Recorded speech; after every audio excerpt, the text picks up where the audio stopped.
Data, here we go. And 3, 2, 1.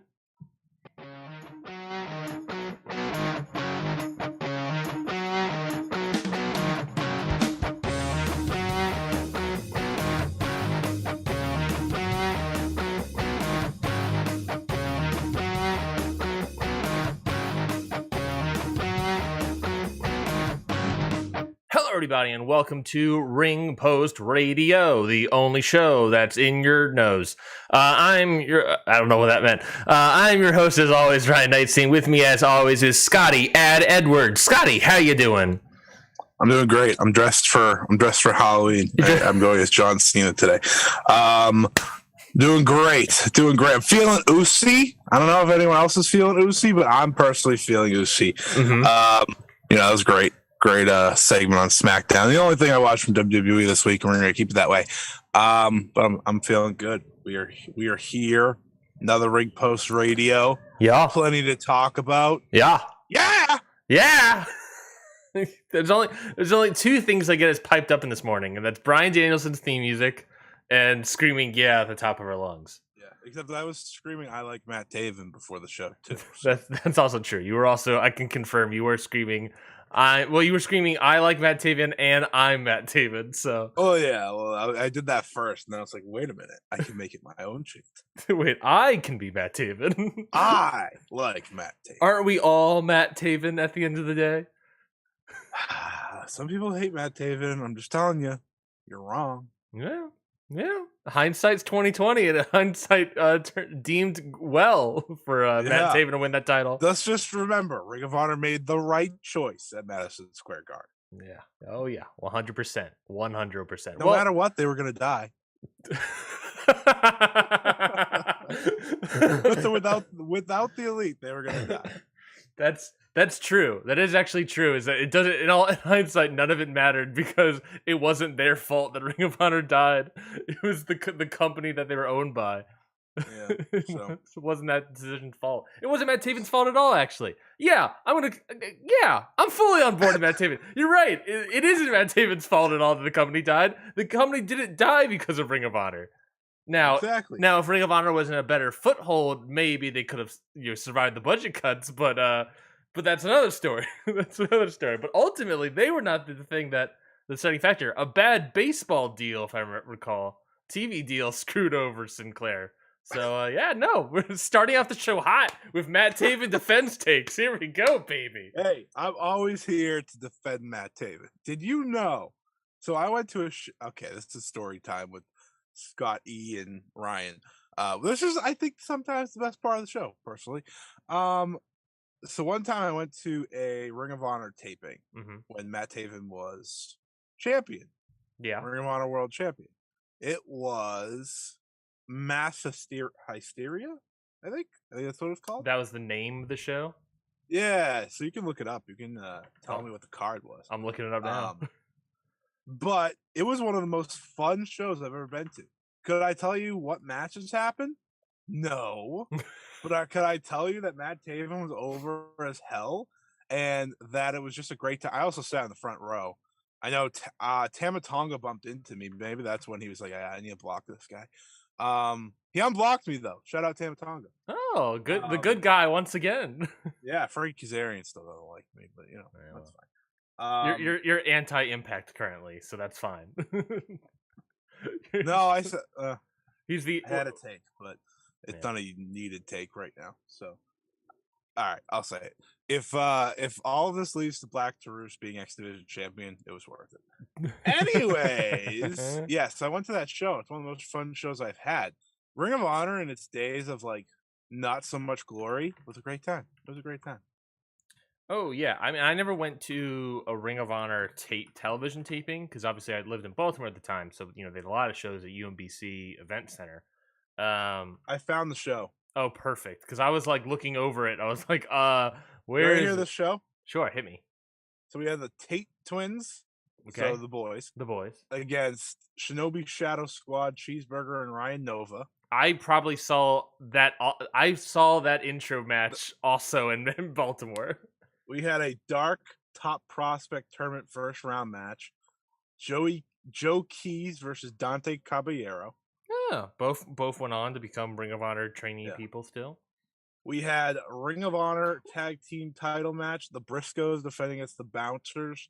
That's the match where Tamatonga and Tangaloa ran out after the match when the lights went out and it absolutely wrecked me.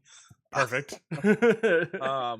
That was actually a really fun match. It wasn't good. It was just I was about to say it doesn't sound like a great match. It sounds like it had live the wrestling is a fun. lot more fun when you're seeing those types of things. Yeah. We had Jimmy Preston versus Christian Casanova, aka Carmelo Hayes. Yeah, who's Jimmy Preston? One man thrill ride. That is his name currently. He's from Boston, Massachusetts. So all right, two local talent. It's probably a look at match for Casanova was local, so yeah. I wonder if it was a tryout match for Casanova a little bit. It's Silas Young versus PJ Black. Sure. We had this is wild. Angelina Love versus Tasha Steelz versus the current Elektra Lopez. Can't tell you I remember that one. This reminded me. I think I probably went to I didn't go to a taping, but I went to like a night of some sort of whatever, and I think there was one of the matches was a tag match that I don't know who the women were, but I remember it was like Elektra Lopez was in there, and she was teaming up with Chris Statlander. Oh, this was a pay-per-view technically.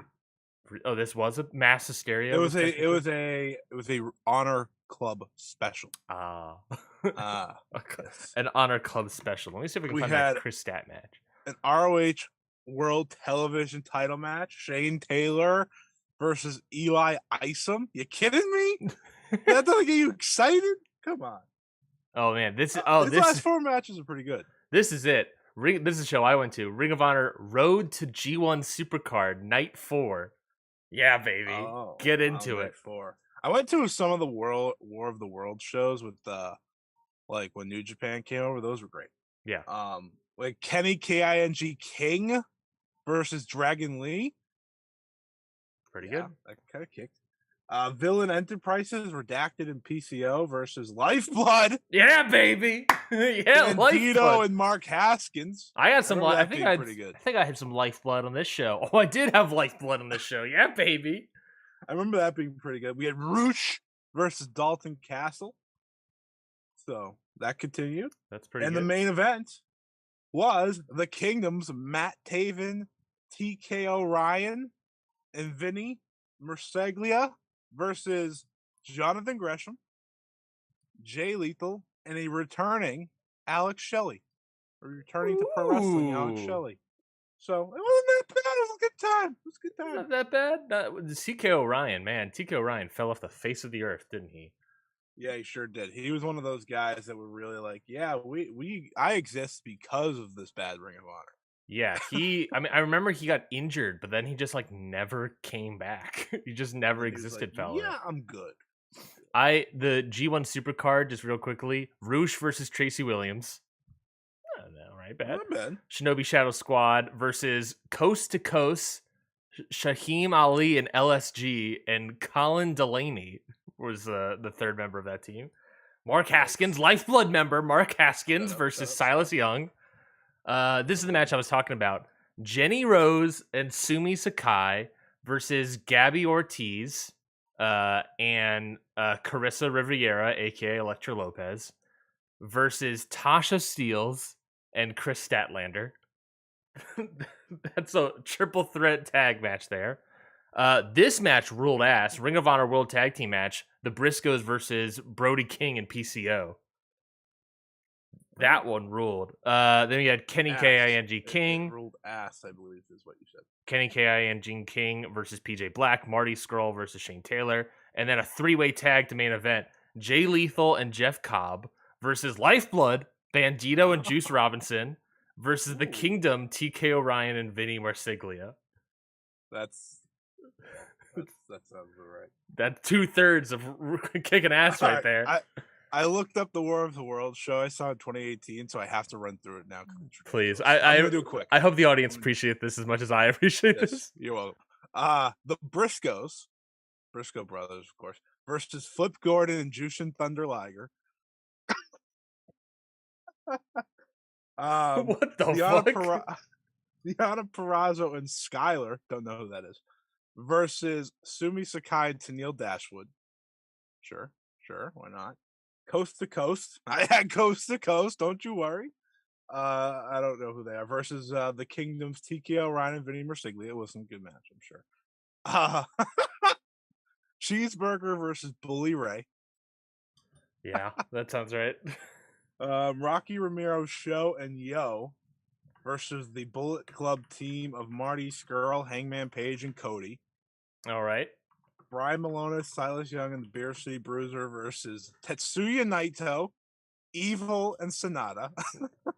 At least you saw Naito live. I think I Yeah. saw when I saw And Liger. when I saw and Liger when I saw Lij live in UMBC, it was Evil, Bushi, and Sonata, and I was just like, oh, all right, come on.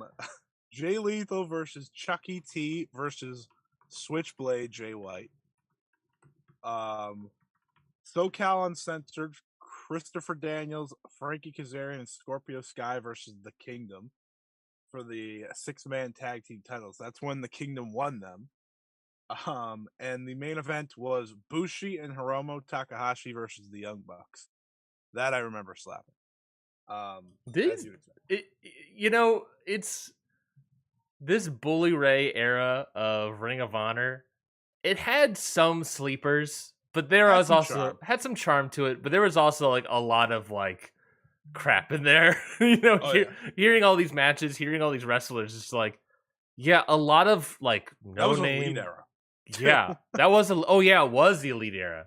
Yeah, because I saw like the Young Bucks wrestling. You saw Paige and stuff. Like, yeah, it's wild the amount of stuff happening on these shows that also aren't anything at all. Yeah, I know. I also before that I remember. So they did meet and greets. Mm-hmm. And of course, out of all the people that were there, I met Cody. Of course, you got to. Of course, great guy, by the way. Just know him within Jay White's line, and I just think back to that all the time. I'm like, man, that would not be the same now. No. That's when he was. That's Excursion Jay White, probably. That was when he was IWGP US champion. Oh yeah, at that time, yeah, it would have been him. Yeah. Wow. Why was he there? What? Well, I mean, Sonata, Naito, Evil, Hiromu, Jushin Liger, Bushi, Jushin Thunder Liger were all there. Why was Jay White there? He was on the card. He was just a meet and greet. He was on the card. Oh, he was? Oh, okay. He fought Jay Lethal and Chucky T in a triple threat match. Oh, my apologies. Which was actually pretty good. Oh, there we go. That sounds like that could be pretty good. We should probably do the rest of our show. Yeah. Luckily, we don't have a lot of big topics to talk about. No, but we got a big show, I would say. We always have a big show, of course. We're going to talk about New Japan. Show. New Japan Rumble on 44th Street, and the night before that, we're going to preview the New Japan Battle Autumn, their final night of their tour, which is always, multi-title defenses. That's what they always do on these end of these big tours. So a lot of big stuff before we get to historic crossover for New Japan. We're going to, if we have time, preview Crown Jewel, another Saudi show for WWE. Saudi money. The Brawl Out investigation is seemingly over, so we're going to finally close that out, wrap it up with a nice little ribbon, and send it on its way. Never to be seen again, hopefully, ideally. And of course, I doubt it. And of course, we got some news. So we're going to start off with the news here first, folks. Don't sound so happy about the news. And we have some... Oh, I got some happy news, but we're going to do this one first. We're going to do contract updates. So, it's reported that both Bandito and Juice Robinson have officially signed agreements to work with AEW. On top of that, WWE is making more moves to re-sign. Baby. Yeah, I hear AEW is looking at Mark Haskins next. Here we go. Lifeblood combo. Well, they missed out on one Lifeblood member, and that was WWE re-signing Emma, formerly known as Tennille Dashwood, formerly known as Lifeblood member Tennille Dashwood. We saw her show up on SmackDown, and there are also reports that WWE is looking to re-sign Chelsea Green, Mia Yim, Tegan Knox, and other female At least we talent finally that's got some talent, yeah. Yeah. not Chelsea Green.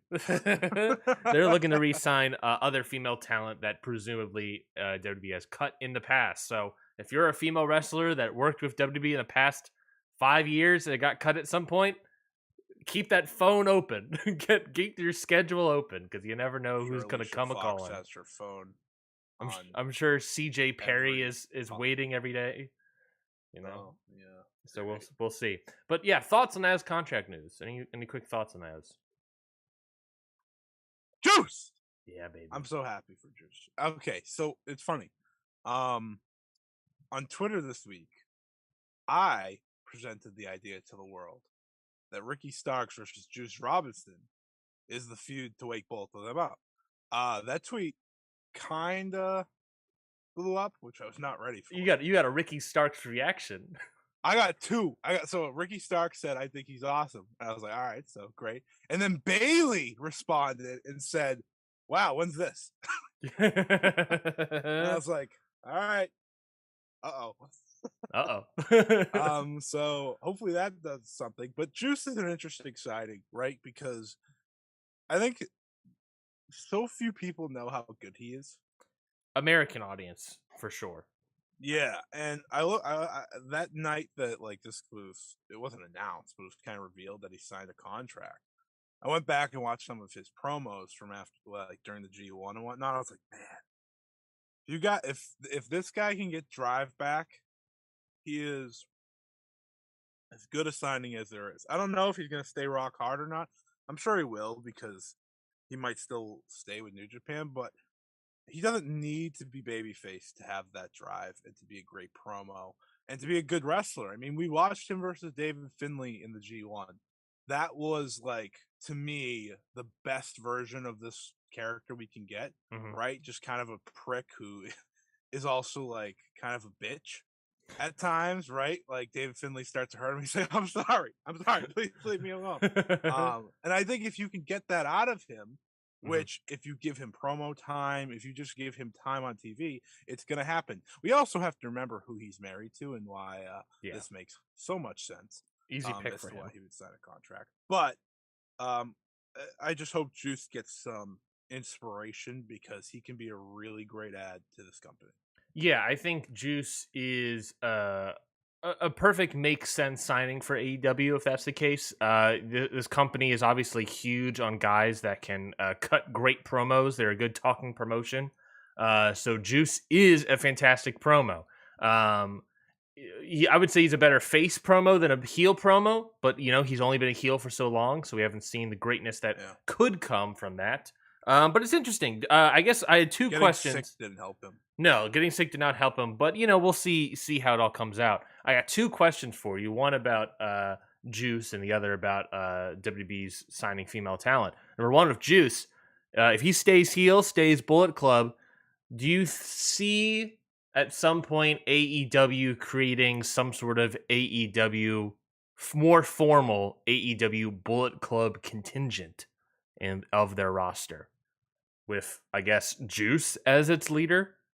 I mean, probably we were very close with the Elite at Mm-hmm. one point when it was Adam Cole and the Bucks, and I don't think Gallows and Anderson were around at the time, but there was a point when they were around that was also kind of Bullet Club. Um, so yeah, I could see them do that Do you if think? they have enough guys. Yeah, we'll convert some guys to Bullet Club Yeah, for yeah. I some. mean, Impact did the same Yeah, I mean, I with don't see Ace and Chris Bay. which working for them. I think he signed a new. If they go to Junior Tag League, then yeah, I wouldn't be surprised if they do. I think that's actually a good idea. they probably Um, should. and then the second idea for the female talent. How do you feel about WWE re-signing a bunch more female talent? Like, I mean, obviously WWE has been re-signing. They haven't really signed anyone new per se, but they've just been re-signing everyone that's been let go over the past couple of years. How do you feel about them? One, I guess that practice, and two, all just does it feel like anybody and everybody, or is it like we're just making choices? It sure does feel like anybody and everybody when you bring back Neil Dashwood. Uh, uh, it makes sense because they went like a decent chunk with just having no one on the rosters. Mm-hmm. But someone posted a picture yesterday. It's like SmackDown's roster's getting bigger, and I looked at it. I was like, that doesn't mean it's getting better. Yeah. It looks bad. It's kind of bad. Emma's fine, but like no one was clamoring for her to come back. Not a single soul. If this is your response to Paige going to AEW, then that's hilarious. Mm-hmm. I think it's good to sign people, but you should be picking the right ones that actually gonna offer you something. Like Mia Yim's a great signing because I think she actually built up her name when she left. Yeah. I think Tegan Knox hasn't wrestled. At all. Now I know she had visa issues. That was part of the problem, but still, she hasn't wrestled at all. Yeah. And Chelsea Green, I mean, bringing back also just Chelsea Green, Yeah. Well, Matt Cardona shouldn't go back. I agree. we talked about this previously. Is that Matt Cardona his current act only works as an ex WWE employee. It doesn't work otherwise. Like to me, Matt Cardona, if every company uses him as smart, could be the top heel. Yeah. For them. Like he could be the top heel for Impact tomorrow. I don't know what he does in NWA, nor do I fucking care. I know he was great in GCW. I know he just kind of runs there less now, but I definitely don't want him to go back. And I kind of thought Chelsea added to his character more than anything. Of course. So yeah. But this is like the third time they're signing Chelsea. I don't know how many times she could possibly go back and do nothing. But hey, have fun. They didn't say that, but you have to also imagine. That we're saying Chelsea, we're saying Tegan, we're saying Mia. No one's saying Deanna. No one's saying Deanna. Maybe is Deanna getting lumped into that and other female talent? I hope so. She would be great in AEW. I think she's going to AEW. But yeah, let's move on to the next bit of news, which obviously this is a surprise. I told you not to watch this, and there's two bits of news. It's back in Noah. Back in Noah's the news. So we're gonna start off with this one. This is gonna be a little spoilery for you and anyone that hasn't watched the show. So skip forward a little bit. We have the main results in the main event of the GHC, whatever the heck, the revival show or whatever it's called. So the winner of the main event, which was the GHC heavyweight title match between Kaito Kiyomiya and an old Ironhead, Kazuyuki Fujita. The person that retained their title was Kaito Kiyomiya. Won the match. He retained the title. Ironhead lost. Now Ironhead destroyed him the entire match, and it took like one roll up at the end to get the win. But we got through Fujita. We got through Fujita. So and then following the match, someone challenged Kaito Kiyomiya, and it was not Muta. It was Timothy Thatcher. Oh, all right, that's kind of cool. All right. So thoughts on that main event result? Oh, I can breathe. It's surprising. I'm truly surprised that they went with Kiyomiya and not Fujita. Well, they went with the right choice. I agree. That's what I'm surprised about. That they went with the right choice there. Well, we talked about this last week. He's like the first guy that successfully defended his title in the first match in months. Since Fujita Cyber Fight Festival. Yeah, since Fujita. That's a great sign. Because to me, I think Kiyomiya is just the guy you got to ride for a while. For obvious reasons, not just because you have been playing hot potato with your world title, but because he is your guy. You've tried to make him your guy for years. He feels like the guy now. Keep riding with him, and you'll set him up for a big match. Oh, thank God, man! Timothy Thatcher's a good one. I really like that. Those two should have a great match. Thatcher is currently undefeated in Noah as well. Oh, he lost the tag titles. Well, singles competition, he's undefeated in. Yeah, which it's like 2 matches or something. Helps that you weren't in the N1. Yeah, but that's exciting. Yeah, I agree. I think that's it's something new. It's something Noah different. has a brighter future all of a sudden. They're like Impact, where they have their ups and downs, and that match will probably They take are place. just like Impact. That was a great comp. Except that Fujita is Bully Ray, except I like Fujita. Fujita is Bully Ray. Oh no! Oh So no! Fujita's 1, he's good, and 2, Bald. bald. 3, Ironhead. 4, Beard. good. Beard. 5, he wears a singlet. All right, I ran out of things. So that match will probably Trained by Inoki. Yep. Sorry, got That another match one will in there. probably take place on their next big show, which looks to be January 1st. Which they also announced another match January 1st. And it was a singles match for the Great Muta. The Great Muta. Yeah, it's a singles match, not against a Noah talent, not against a New Japan talent, not even against an AEW talent. Oh dear God. In fact, Scotty, all the way from the sandy shores of Orlando, the Great Muta on January 1st in a singles match will be facing Shinsuke Nakamura. What? That is a legit match. The graphic is out there. There was a video package announcing it with Nakamura cutting a promo. It's happening January 1st in Noah. Do you think there's any chance they're giving Nakamura to New Japan for the 4th too, since he's gonna be there? I doubt it. I doubt. But they're giving him to Noah. Yes, he's making his Noah return. Shinsuke Nakamura is to face the Great Muta. I'm speechless.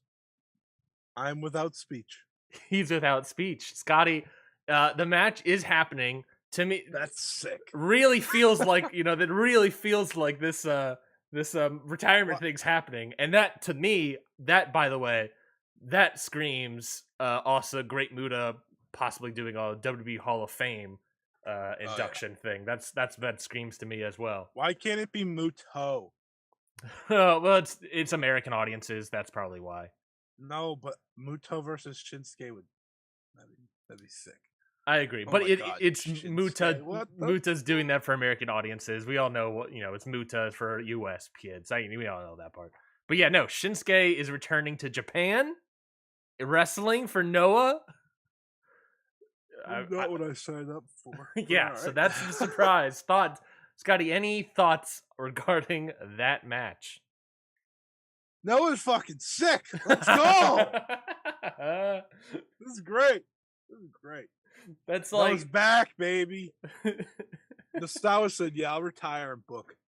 Oh, all right. Thanks, man. Appreciate it. That's the moment Nostawa's gone. He's like, "All right, let's get Shinsuke in." Oh, he's booking 2 companies at the same time. We can only ask him to do so much.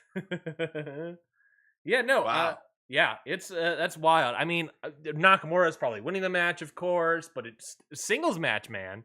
Pretty crazy. Sure. It is Noah. It is. It's not Noah. It's Muto. By the way, I was talking about this this week. How can you not appreciate Keiji Muto? This man is like a happy old grandfather anytime you see him out of a ring. Mm-hmm. But the moment wrestling comes around, he's an absolute prick and has to win. And I absolutely love that.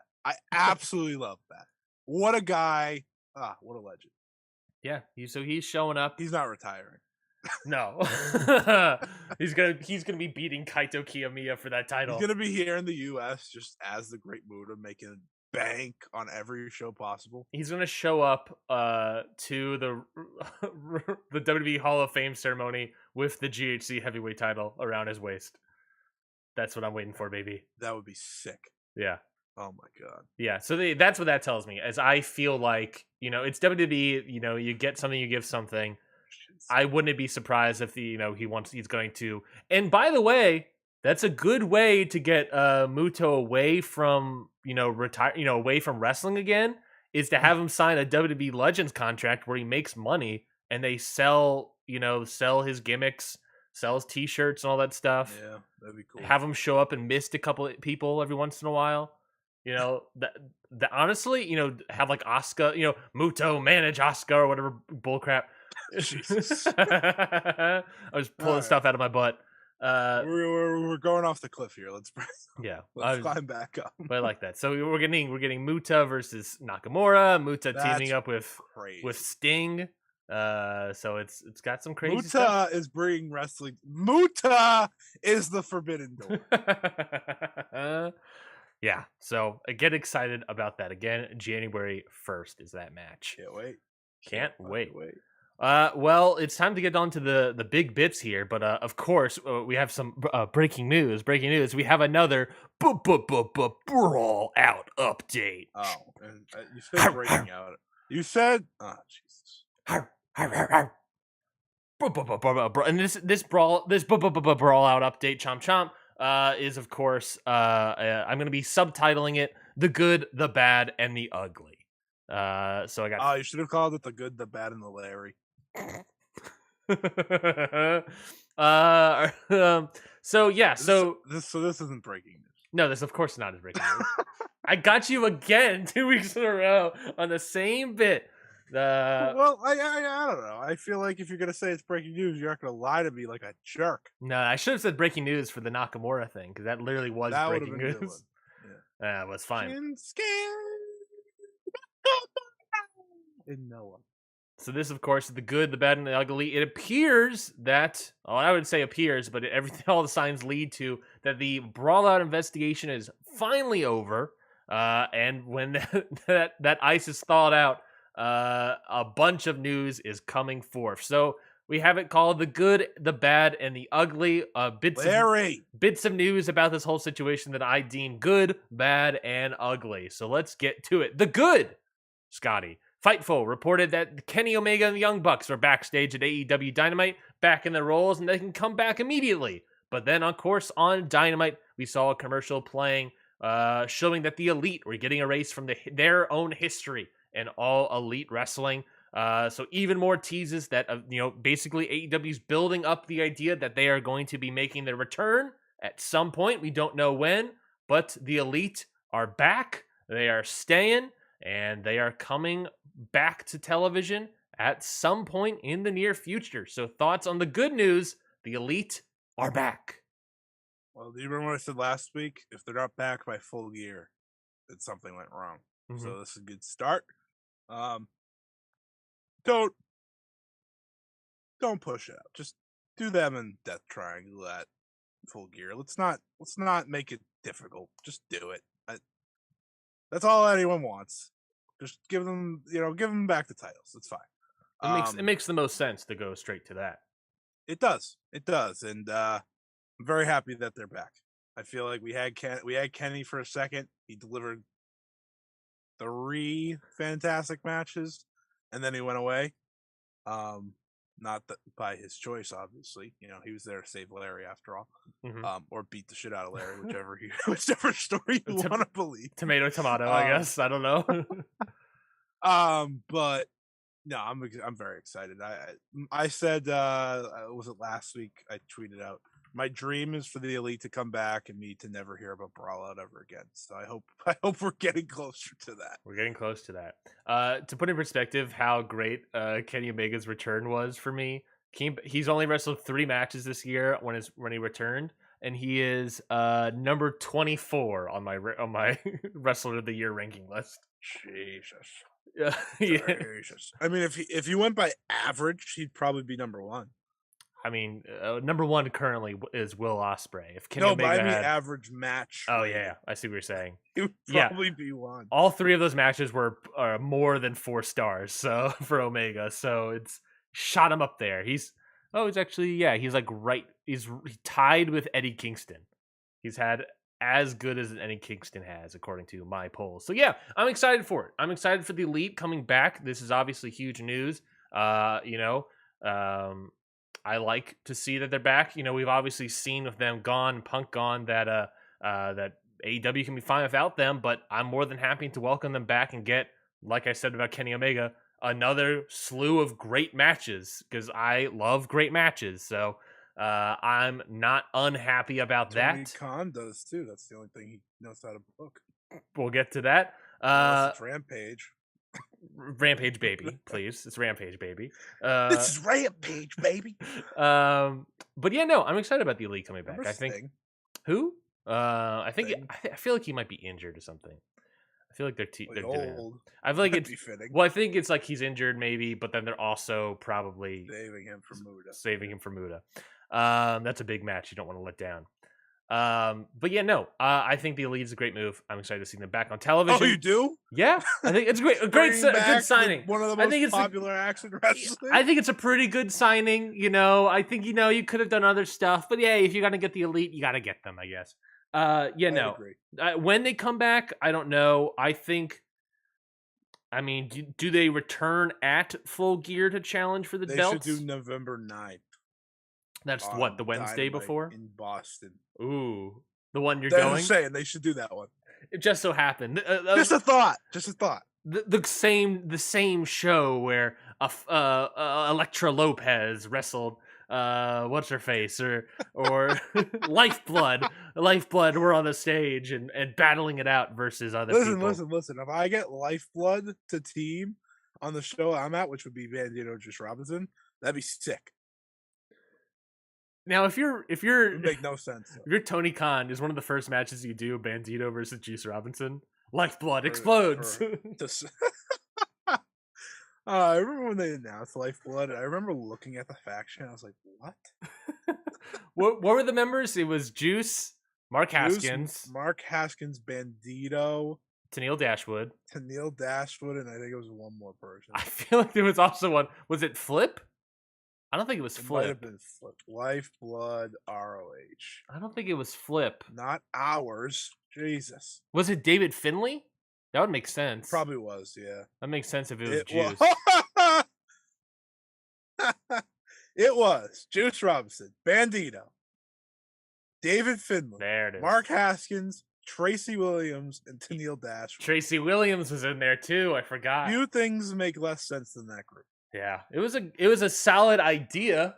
Not really. It did not pan out one Their bit. debut, they defeated Dalton Castle, Flip Gordon, Jay Lethal, Jeff Cobb, and Jonathan Gresham. Damn. Coming out to the scene hard, Lifeblood. Just toss Bandito in there with Mark Haskins and let's see them cook. They said it didn't cook. Did not It cook. boiled. It got raw. It was overdone. Simply overdone. Well, let's move on to Brawl Out update. Chomp chomp. The bad sources told Fightful. This is bad because it's bad that this happened.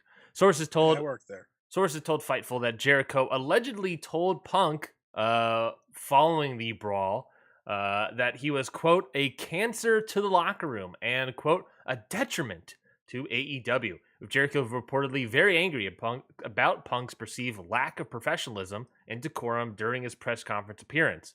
I would write off perceived lack of professionalism and decorum, but what have you, as well as the events of the backstage fight.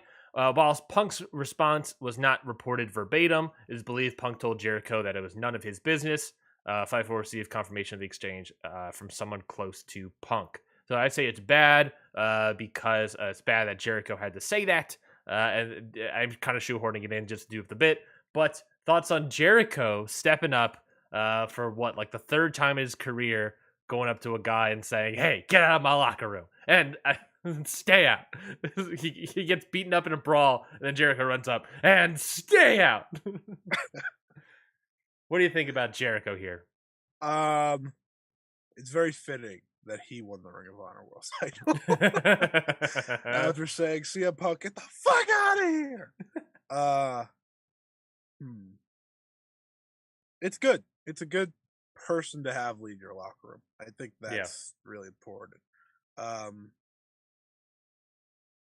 think that's the most important thing, is that what we're getting out of this. I mean, what we, before it was the Elite and Punk, and now after all this, it became Jericho, Moxley, and Danielson. And, as much as you can disagree with Jericho's own opinions outside of wrestling, inside of wrestling, he's obviously very loyal to the company that he is working for. Yeah. at any point I in mean, this is time. the guy that was willing to fight Brock Lesnar backstage. So Yeah, he's yeah. psychotic. He He is absolutely psychotic. he is super loyal For the locker to room. the company, to the locker room. He is a, you have the discussion about, locker room leadership with, surrounding Punk and all that stuff. Jericho is somebody that he might not be like the outright outspoken locker room leader, but he's definitely a guy that is Probably is. willing to fight Brock Lesnar to maintain locker room peace, I guess. I respect it. And at the end of the day, you got to respect that. Yeah. Yeah, I respect it. I respect how he handled it. I'm sure has been easy time for them. So Yeah, and we'll move on into the ugly conversation, and it was Wrestling Inc. Nick Hausman. You remember Nick Hausman, the guy that got called on for being a Colt Cabana friend during CM Punk's rant. we should Um, call him Colt Cabana Mark. that's what There's it. no such thing. Yeah. Uh, Basically, he broke the report, exclusive report with CM Punk's camp, about news from the AEW Fallout situation. So according to it, Wrestling is Inc. has been told there's 3 bits of information really in this article. So we'll start with this. Wrestling Inc. has been told that Punk felt threatened and reacted in a legal way under, of course, as we all know from the top of our hearts, the Illinois Castle Doctrine laws, which allow the use of force in defense of a person in their dwelling. At this time, there's no litigation against Punk on behalf of anyone involved. It was also relayed to us that Steele's wife, Lucy, who was in the room during the incident, but was not interviewed as part of the internal investigation into the matter. They were informed following Hangman Adam Page's comments on a May episode of AEW Dynamite that there was distrust on Punk's end going to the AEW World Championship match with Page at Double or Nothing. And the Punk was concerned that the predetermined match would break down into a real physical fight. The other bit of information as well is that from the perspective of Punk's camp, the scrum itself, the scrum itself didn't seem like a big deal and only escalated once Punk's locker room door was quoted in the article where he's quoting someone else, but quoted here, kicked in and accidentally hit Punk's dog Larry in the face. At a pre-scheduled veterinarian appointment a few days later, Punk was informed that 2 of Larry's teeth had been knocked loose and had to be removed. So this is all coming, of course, from Punk's camp. I also, of course, I keep saying of course, want to point out this was breaking the same day as Fightful reports that the Elite were returning to AEW wrestling immediately, or imminently, I should say. And then this broke the same exact day, if not an hour or 2 later. So thoughts on this ugly bit of information about what CM Punk's camp believed happened and how their thoughts on the investigation happened and where Punk's mindset was in the moment from May to September. My thoughts were with Larry at this time. He's not dead. I know. Two That's of why his my teeth thoughts are are with him because he's alive. His 2 teeth are, I guess. Hey, they were loosened and they had to pull them out. Poor Larry. I mean, I feel like we've been doing this story for years now. We talked about how after that AEW World Title match against Hangman Page, he got hurt days after, dropped the title, sat at home, stewed at home, stewed a little more, stewed even more. Someone's got to take him off that stove. What are we doing? I know. Then he came back, wrestled John Moxley, a great all-out main event. Got hurt again. Has, the anger of Colt Cabana never leaving his brain. Has a problem with Hangman Page, despite being a guy that has many times talked like that to create a story and went off script, because that is what pro wrestling is. And then he let it all out. See what I did there? Very nice. And it led to what we've been dealing with now for months. And you listen to these stories of, oh, I thought Hangman was gonna shoot on me. Well, that's absolute bullshit. You I'll heard talk about my thoughts about that one. like that's That bit. insane to me. That was the most like egregious thing that I heard out of all that. I was like, okay, listen. I don't think I doubt Larry was hurt. I doubt it. Mhm. But if his teeth were loosened and they just didn't know until after he got checked on, whatever. Sure, I'll give you that one. Sure.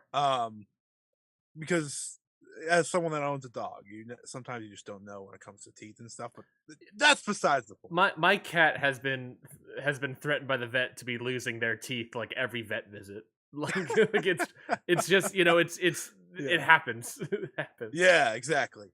But all of this is to say that you know we have to remember what happened, like how this happened. Mhm. Do we remember who Tony Khan went back to, despite all this? Who he handed the AEW World Title to, despite I'm sure this wasn't the first time frustrations were shared. Yeah. Right, I'm sure Tony Khan didn't go into that conference and say, "Man, I know I know CM Punk's so happy right now. I know he's having a great time. It's just like a year ago." No, there's no chance. There were reports at that May after that workers' rights promo comment that there was a backstage closed door conversation between Punk, Tony Yeah. Khan, and Adam Page. Yep. So grievances were met there, probably. And it just, uh, and like you knew CM Punk got hurt during the match. Everyone knew CM Punk got hurt during that All Out match. Yeah. We watched it happen. We knew. Hmm. Yet who won? CM Punk.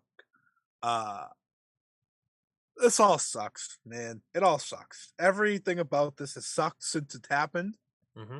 It was, it was cool for the first 24 hours because it was like just insanity, right? You and I reacting to it I'm live. hurt. I Be work like, with fucking children, all that great stuff. yeah. And ever since then, I have just wanted it to end because I don't find it that interesting anymore. I think it's annoying.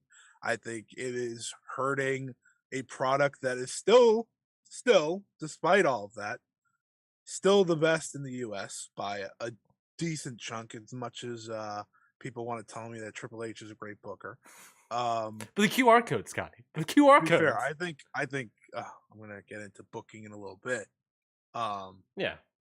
But all this is to say, this could have been avoided. This really could have been avoided. You went right back to CM Punk. You gave him the title. You gave him the spot to sit there and talk. Yeah. You didn't have to give him back the title. You really didn't. You had John Moxley beat him in seconds, right? Hmm. And I think my favorite part of all this, which we haven't talked about, is the idea. And I think this was Wade Keller that brought it up. I believe Trish Spears on Twitter, she tweeted all out, and I read the story that it probably did not help CM Punk's frustrations that night. That he sat out there having his signature moment, Hmm. and all the crowd gave a shit about was MJF. I was Which, like, that probably didn't help. but it also, and we talked about this last week when Ace Steel got quit, and his reaction to it was like surprise. Like the mindset of where Ace Steel and especially CM Punk were in this moment. Right. It's wild to me to be thinking that that in that moting, CM Punk is upset that in Chicago MJF's getting announced, cheered for. I get it, but MJF was gone for months, Right. and made and that was his first unveiling of who it was. The crowd was excited to see him. I get, he's supposed to be getting booed in that moment, and that's not necessarily what should be happening, but to be upset by that for Punk, this guy hasn't been gone for all summer long as well. Of course they're excited to see MJF. Let's be fair here.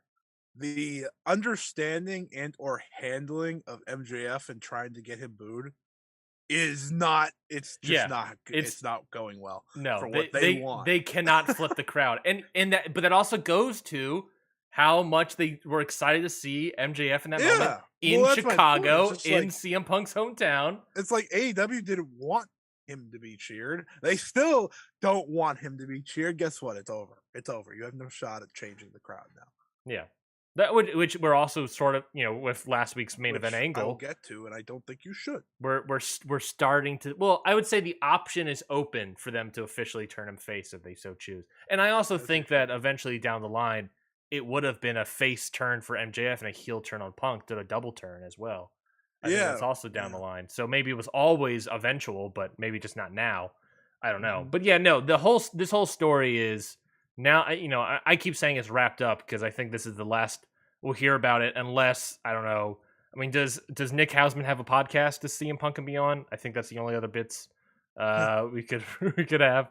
Unless we get more, unless Hey, CM Punk's a good shoot interviewer. yeah. Oh yeah. Watch the Brawl out interview.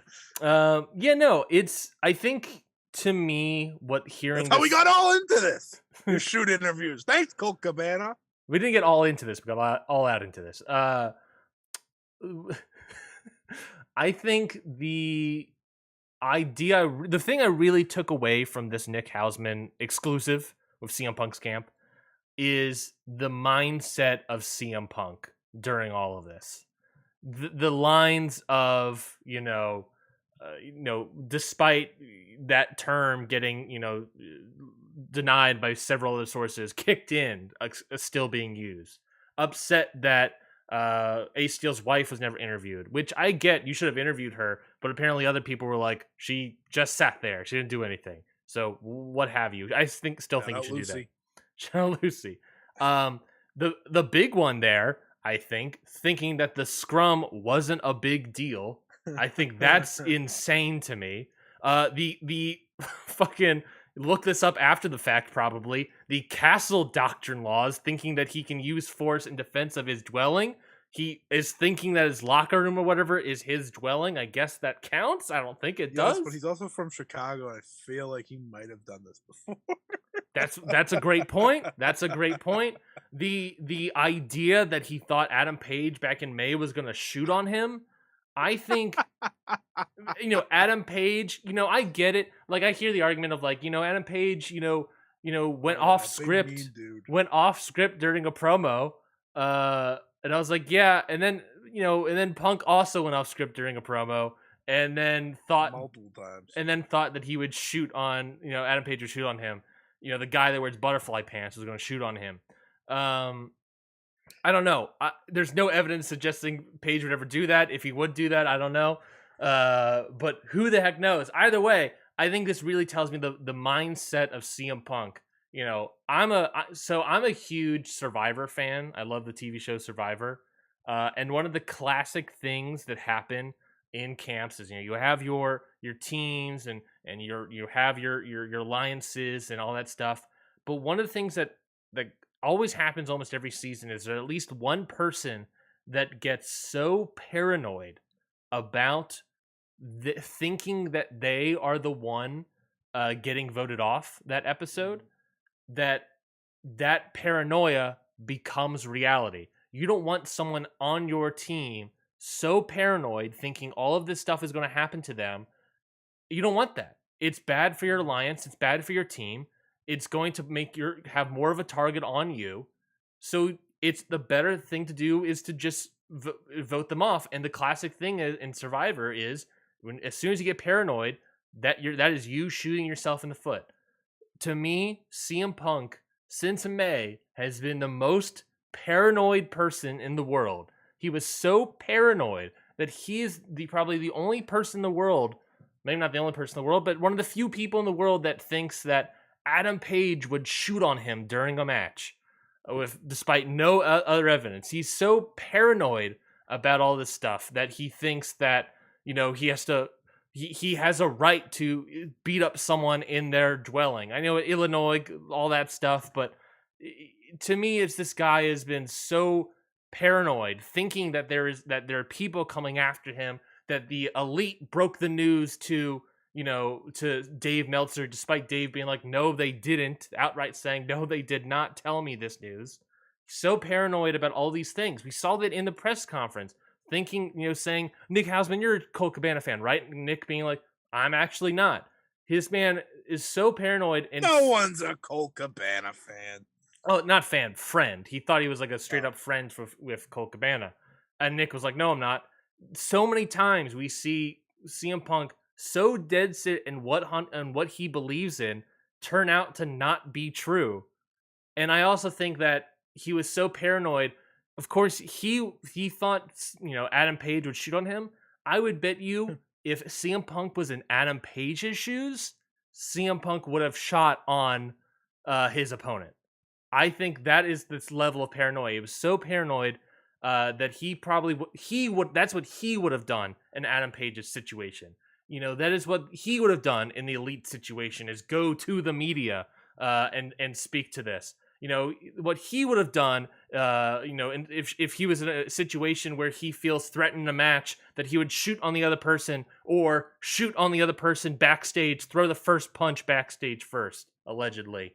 This level of paranoia that this guy had is obviously, to me, just like in Survivor, the thing that ultimately shot him in the foot, and that has ended his seemingly has ended his AEW career. And that is as a fan of Punk, as a fan of his run in AEW, is super frustrating. And I heard this on, I think it was Voice of Wrestling that talked about this, that that the idea that we all thought that he got his mind straight, left wrestling for 7 years, and then just in 1 year's time, nearly 6 months' time, back in wrestling in AEW, he starts going back to old CM Punk, paranoid, frustrated other people, shooting on other people, all this sort of stuff. Maybe he didn't heal up, and that's also upsetting as a fan of CM Punk. And it's very frustrating. At this point, I'm in the boat of, all right, I don't know, man. I don't. Maybe this is it for CM Punk. I don't know about this guy anymore. I don't know if you want to hire him if you're WWE. It's frustrating to watch. He's great. He's a great wrestler, great storyteller, great moments, but it's frustrating. It's frustrating to watch. It's frustrating to see play out. I'm not happy about it. It's hard to be happy about. I mean, there's a lot to not like here. Whether it's regarding this or the past with CM Punk. I mean, I retain that his 1 year run is one of the best return runs I've seen. That's as a CM Punk fan. That's as just a wrestling fan. What he was still able to do despite this, right? It was excellent. It created some of my favorite AEW moments. But ultimately, I think the world title is where it all went to shit. Yeah. Having to put him on the road to the world title. And, there were reports back then that he kind of hinted at, hey, you should, dethrone Hangman. He's not getting it done. Yeah. And to be fair, Hangman was a weird world champion. Very weird world champion. Mm-hmm. He's barely remember anything he did. World champion. I've heard before about Hangman Adam Page. Great Dusty Rhodes comparison for Adam Page. Yeah. He is a great. Adam Page is a great journey to the title, but as soon as he has the title, it's like, all about let's get it off. Yeah, let's get it off. There's a lot of guys that's like that, so it's not like a Hangman Page thing. No, there's plenty. I mean, Daniel Bryan, obviously. I mean, he got hurt, but it was all about the chase there. Kofi. Yeah. Even though Kofi did well enough, but it's all about the chase for some guys. And,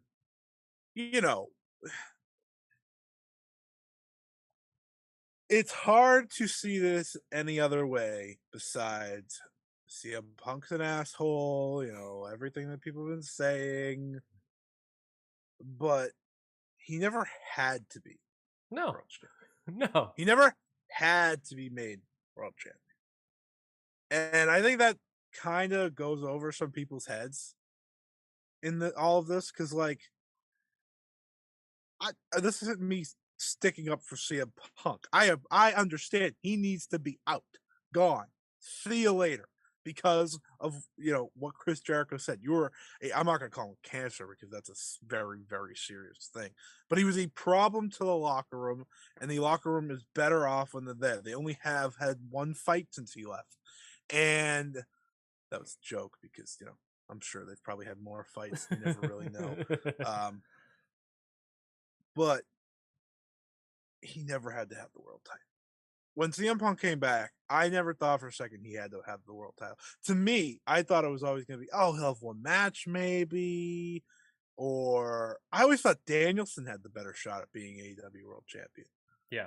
Than CM Punk. And then they just put him in the, he went into the angle with the Hangman. He became champion, which, as a fan of CM Punk, I was very happy. I'm not gonna sit here and just lie to you people. Of course. And I remember we talked about it. I thought he should have beat Jon Moxley. But I didn't know all this was happening. Yeah. Either, right? So to me, it's like, okay, but someone did. Someone knew at least some of this was happening. No one knew that he was going to go out into that press conference and do what he did. That's true. And if they did, then there's bigger problems to be had. Mm-hmm. But at the end of the day, CM Punk he's going to be remembered by a lot of people as a guy who had an inflated ego, who was a petty guy, who cared about his spot and his spot only. And that's okay. You know why? Because that is the old school way. And it ran through till the end. It went all the way through to the end. I think this is it. I don't think he needs to come back. He's made his money. Yeah. He's had his moments. He's had, some of the greatest moments wrestling has ever seen. Mm-hmm. His return at Rampage is one of the greatest moments wrestling has ever seen, right? He's had some great... His Revolution entrance. His Revolution entrance, which I rewatched a while back. Mm-hmm. He had amazing moments everywhere he's ever gone. Mm-hmm. And I think that's important. And that's how I'm going to remember CM Punk. But I'm also going to... It's hard to just take this part out. Yeah, this is a big stain on his AEW run, for sure. Yeah, for sure. It doesn't ruin it for me. Like some people said it was ruined the moment it happened. And I was like, all right, let's chill. But it's definitely a stain. You can't ignore it. Yeah. You have while you're talking about the good times, you also have to recognize the bad. Yeah, I think that's completely fair as well. Yeah, I mean, there was some great stories, right? Mm-hmm. Great matches, and then it came crashing down. But man, it sucks. It sucks because I thought CM did add a lot to this company. I always thought CM Punk's best work was when the title was nowhere near his mindset. Truthfully, I mean, the stuff with MJF, just the early few months with all the young guys, mm-hmm. like I loved that. Yeah, when he was the Rampage staple, he wrestled on every Rampage. Lee Moriarty, Daniel Garcia, Hobbs. Yeah, it was great. And then they just went away from it. Yeah. Because, you want to put them in real stories. But, like, that Eddie Kingston, 3-week story. Yeah. Some of the best stuff from last year. So, see, I can get giddy and excited about what he still did. Because it was great. But I also get sad thinking about how it ended. Because, as a wrestling fan, you didn't want to see that happen. Yeah, it's one of those things of course, I don't blame Tony Khan for, putting the world title on Punk because he was like the biggest money maker in the company. Time. Yeah, I don't blame Tony Khan to be tantalized by that money making possibilities. No, not at all. The second time I might put a little blame yeah. For sure. But we're not even calling the audible. Yeah. Oh yeah. Midway through that match where CM Punk gets hurt. Yeah, you had two professionals in there. They could have handled an audible. Like MJF could have switched his promo. Yeah. But was it even a promo? or did he just show up? He just showed up. He didn't say anything. Oh, No, even better. The promo was like the Tony Khan phone call gimmick, I guess. Oh yeah. Yeah, no, you're right in that, like talking about like the healthy man of CM Punk and the mindset of CM Punk, like he was like a great asset to the company right up until he went into the title picture, and as soon as the title picture showed up, old school Punk came back. Mm-hmm. It was that, of course I understand why doing that, and you're probably the booker working with Punk, you want to make things right and work through things and figure stuff out, but it never, obviously injuries and all that stuff delayed things, but it never situated itself out. It never solved itself. It just created worse things. The moment he was in the world title picture, before that, perfection, but the moment once Revolution was over and he was going after the world title, that's when things started to collapse. You're hearing those reports of, I don't know if Page is actually the guy. And then, workers' rights and yada, yada, yada. Yeah, no. And that's the thing, once, and then the Cole Cabana stuff was always present, but then it got heated up more when he was world champion. Man, Cole Cabana wasn't worth it. I mean, yeah, if you're CM Punk, was it worth yelling at that one fan to get even more heated? Yeah, I don't know. And, I'm excited to see Cole Cabana lose to Chris Jericho on Wednesday. And that should be fun. But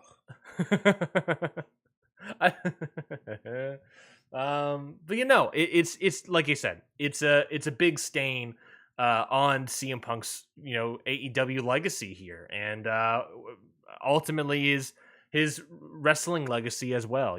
This isn't the first time, obviously. When the first one, the big one I should say, happened in WWE, he still had a lot of the hardcore fans still on his side and all this stuff. And now, since all the hardcore fans with the AEW and saw this play out, I think he lost a lot of that faith from the hardcore fans. So I don't know if his star power will still maintain. I don't know.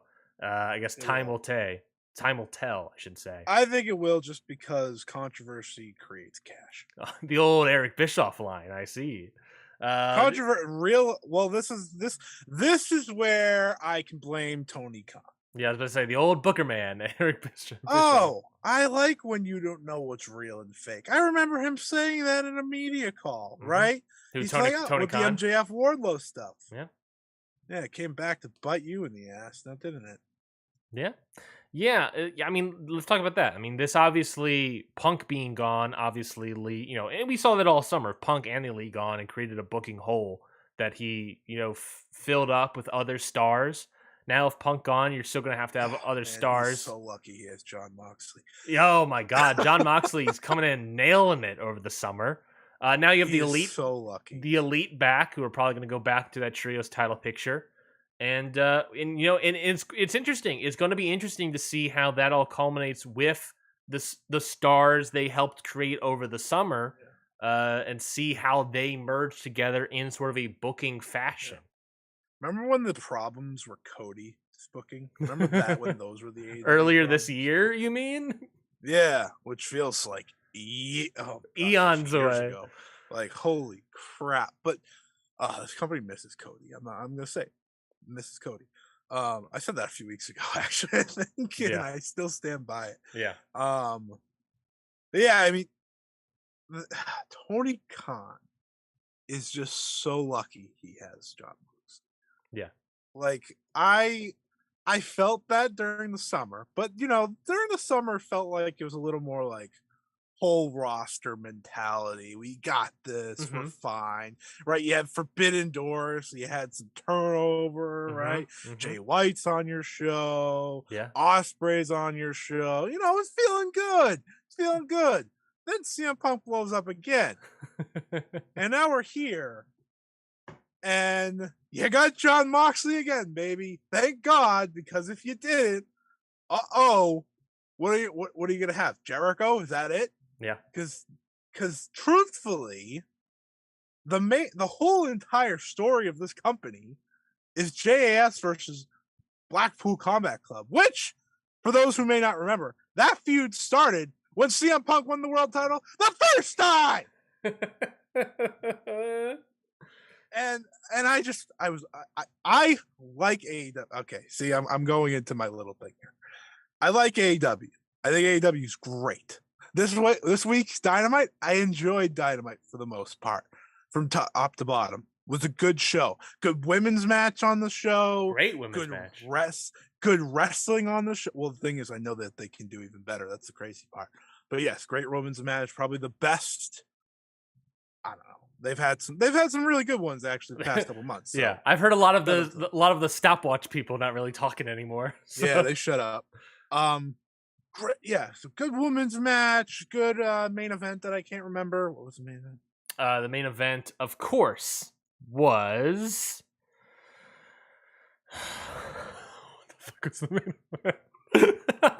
I'm not Pentagon and Moxley. I'm not a historian. By the way, I'm not an AEW historian. By the way, Wrestle Cringe didn't like that I was mad that all that Penta does is Sarah Miedo the entire fucking time, and they so I don't know if anyone saw this, but Wrestle Cringe was mad that I said Pentagon's entire character in AEW is saying Sarah Miedo, Sarah Miedo, Sarah Miedo, and nothing else.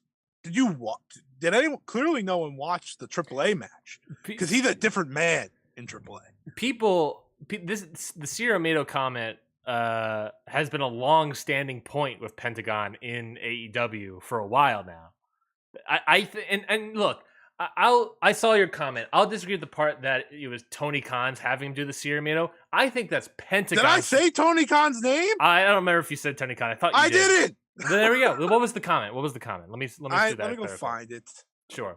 He does Sarah Miedo his entire match because I said he's not allowed to be himself. He's just a tag team wrestler. I guess that's where I thought Tony Khan. It was you said has they succeeded everywhere else he's gone. No, I just mean they expect him to just be this tag guy.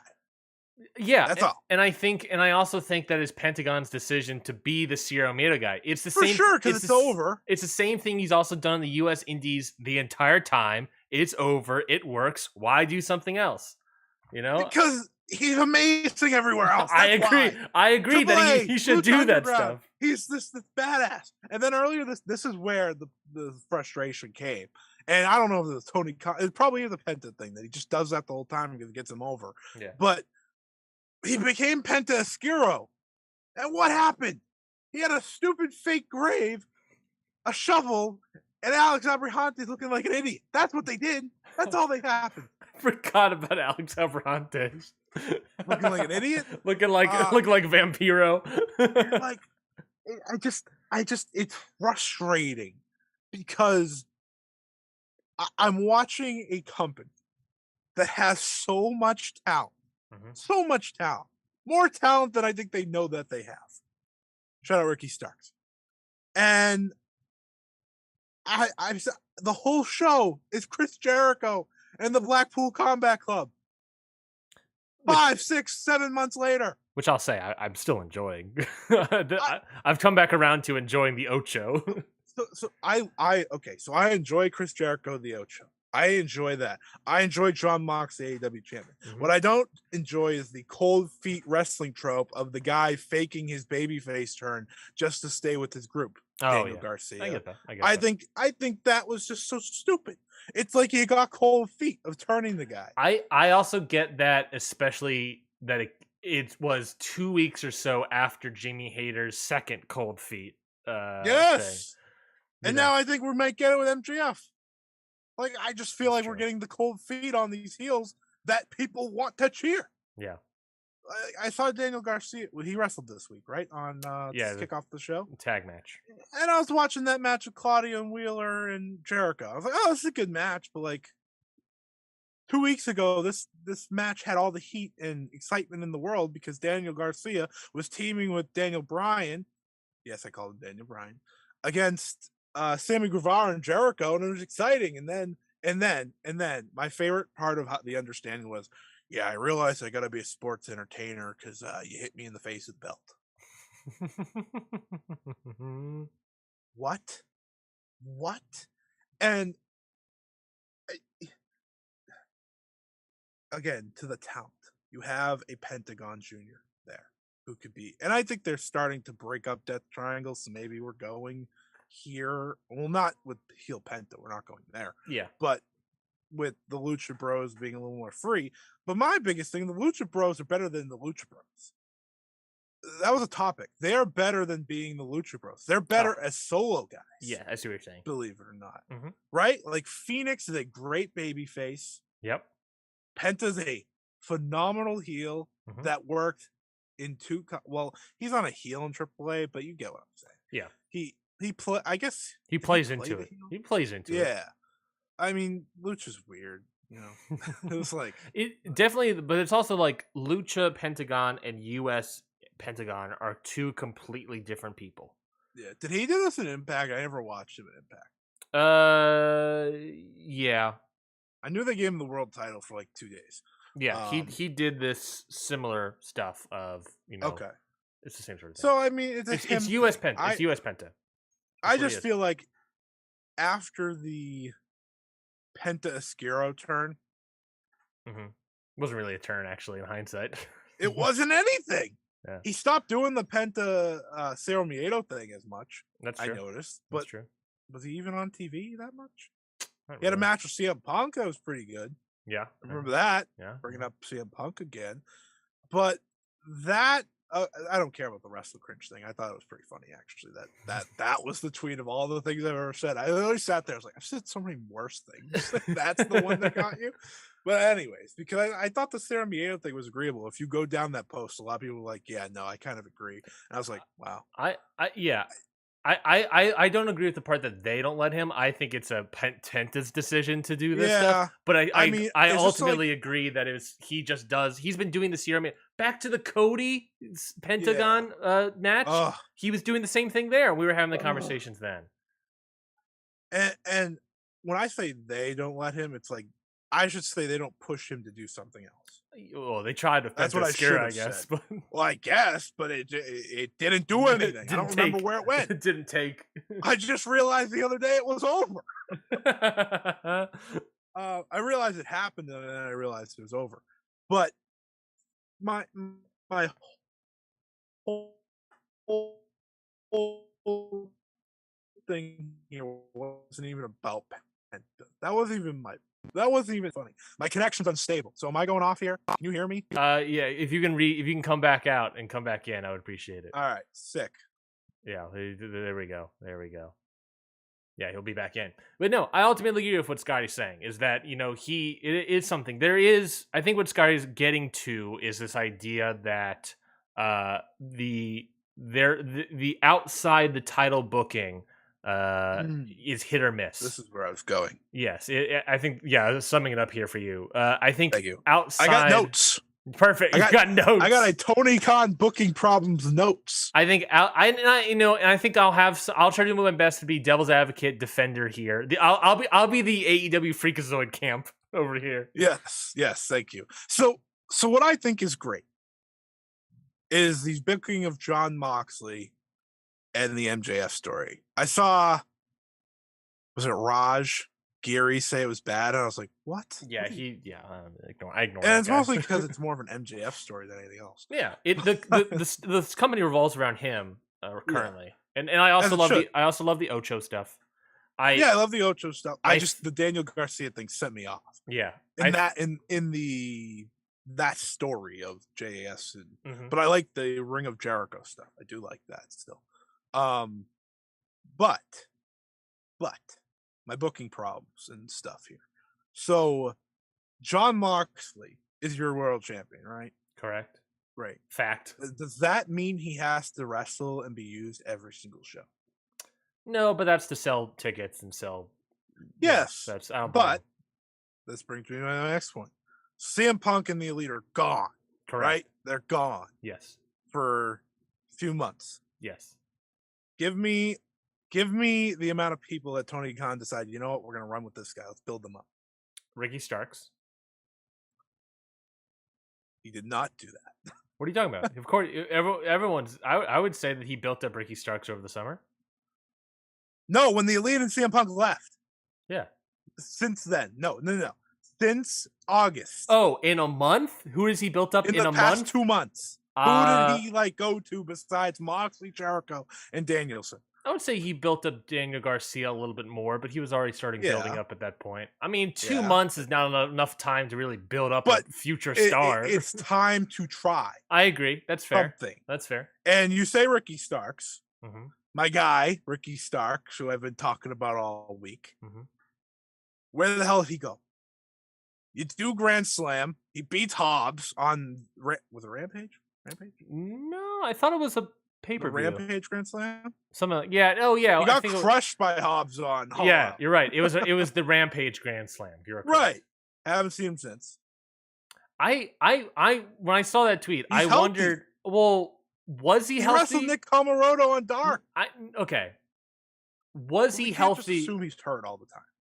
Shouldn't I? They don't say anything when people are hurt. Should I not assume that he's being hurt? But if we do, then the entire roster's hurt. That's what I'm saying. I think the entire roster could be hurt. I have no idea. I just don't think so. I don't think he was hurt. I'll defend the Dark. Miro's not hurt. Well, that's a whole. Yeah, well, yeah, whatever.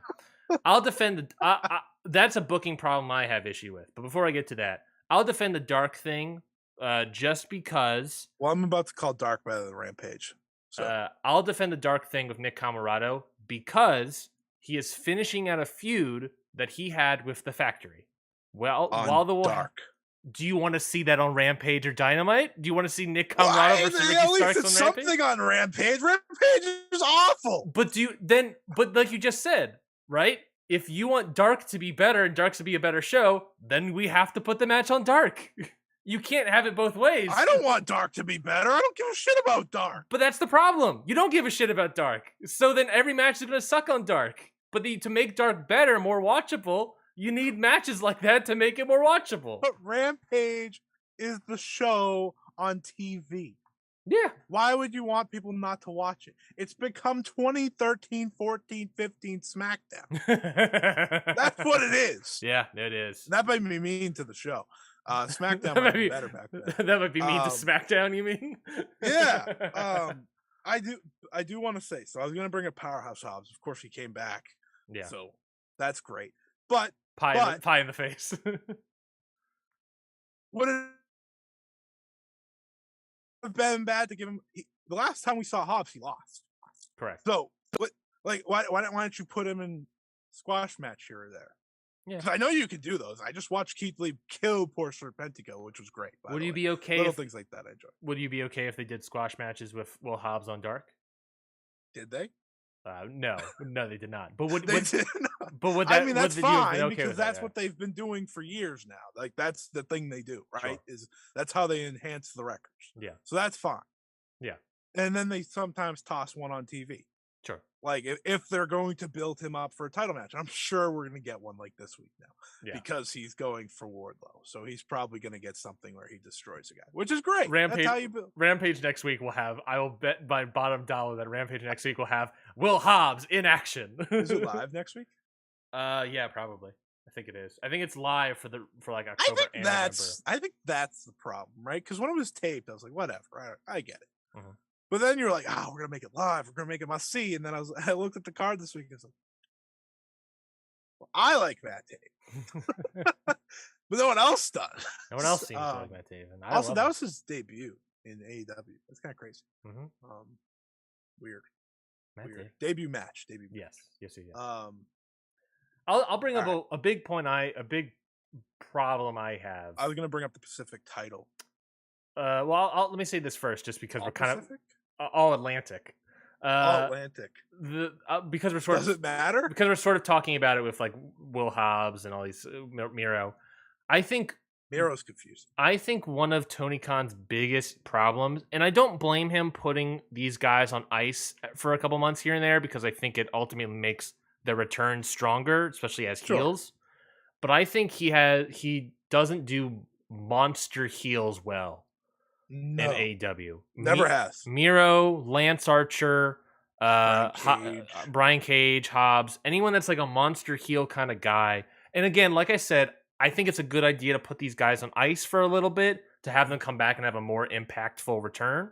Yeah. But we've been waiting forever for these guys. It feels like we Miro never owned came these back guys. and then disappeared again. Yeah, remember he came back for a couple of promos and then disappeared again. He came back to help Sting and Darby against House of Black, and then he left. Lance Archer showed up to promote him going to the G1 Climax, and then did that, and then never came back. Is he back? Yeah, he's back. Like does he wrestle? No, he hasn't. Is he on Dark? I don't think he's been on Dark yet. I'll look that up, but I don't think he's been on Dark. And See, we don't know. We don't. This is the problem with Dark. How am I supposed to know? I think you know what I know that's happened on Dark. Go ahead. I know that Mei Suruga and Emi Saka are wrestling Tony Storm and Hikaru Shida this week. That's pretty late. I know 2 Dragon Gate guys are on the show. He's been on Dark 4 times. Lance Archer has. Hey, shout out to him since like returning. Since returning. Lance Archer had a good G1, and then they just didn't use him. But that's what I mean. Is I feels like the monsters kind of just sit on ice for a bit, and I think. Go ahead with your other point. All right. Well, the monsters you brought up a good point. Powerhouse Hobbs, another monster, heel monster, just ice. He's been on ice. He lost, and then you tell me he doesn't have dark squashes because I was about to give that to you, and then you're like, let me confirm. He probably has had one. Let me confirm that. I should confirm that. Also, he looks gigantic now. Like I saw him walk out the other day. I was like, wow, this guy is. And I feel like him and Wardlow is the perfect story to build up for Full Gear. How many weeks do they have? 2? 3? I think 3. 3 TV weeks. 3 full TV 3. I think you're right. Which is good. He had a dark TV taping in Daly's place. So he was on that show. All right, cool. Yes. I don't think that's aired yet, so it's probably saved for this week because he's back on TV. Correct. They were saving him to do a surprise return. So I was gonna bring up Brody King, another powerhouse heel, but it seems like he got put on ice because of the rest of House of Black. Which now we're seeing them potentially come back. Which I'm excited for. Yeah. I'm excited for. And they were a key part of Rampage for a while there. Rampage, it is a show that doesn't make sense. Because it's a show that's on TV. So like, why don't you just put a decent match on there? Like, and here's something that Tony Khan I realized this week when he made the acclaimed Swerve in Our Glory match official. He loves to do the series like instantly, right? We watched Daniel Bryan. Oh my God, I keep calling it Daniel Bryan.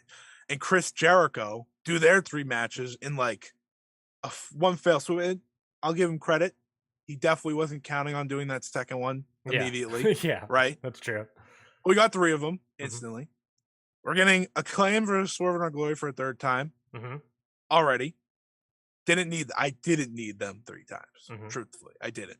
You and me talked about last week. We would have had FTR win and have Swerve and Keith Lee go to be against each other at Full Gear. Yeah. And I think. Now, this isn't a conversation point. I'm asking you this. Do you think sometimes he just holds on to stories too long? I think that's something I've been noticing. Like, it feels like things should end sometimes, and then they keep going. Like the Jericho stuff. Nope. Back up. The Jericho Appreciation Society Blackpool Combat Club stuff. You had Anarchy in the Arena, which felt like a blow-off type match. It was actually just the start. Well, they did the same thing of like, remember they did like Blood and Guts was the start of a match, start of a feud with JAS versus I don't remember who that. I think it was the Pinnacle. Was it the Pinnacle? Last year? Yeah. 2 years ago? Yeah. It wasn't JAS. It was whatever they were. Inner Circle.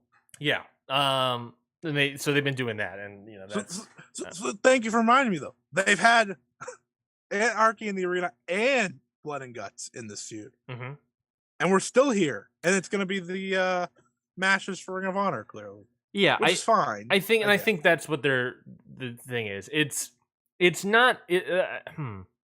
I don't necessarily. I think I'm not going to totally agree because he doesn't do it all the time. Sometimes I feel like he goes on too long. Sometimes he goes on too short. In this particular instance, the story has now evolved beyond squad versus squad to I want this particular guy, but he just stabbed my back. And now it sort of feels like we're going into potentially a BCC split between Yeah. Danielson, Which is Yuta, interesting to me. Claudio. Maybe Moxley turns heel against MJF or something. Do that double heel turn with Mhm. Moxley. We might be Yeah. getting that I split there, so that's interesting. I just think it's crazy that you've had Blackpool Combat Club this long, and this is all they've done Hmm. as like a feud. Though I do like where they're going with Danielson and Yuta. I think that's interesting. I think kind of getting a big match out of that's cool. But to that point though, that I feel like we might be going to a BCC split. That truly upsets me because Yeah, I don't necessarily agree with. I think he goes on things too long. I think he does it sometimes.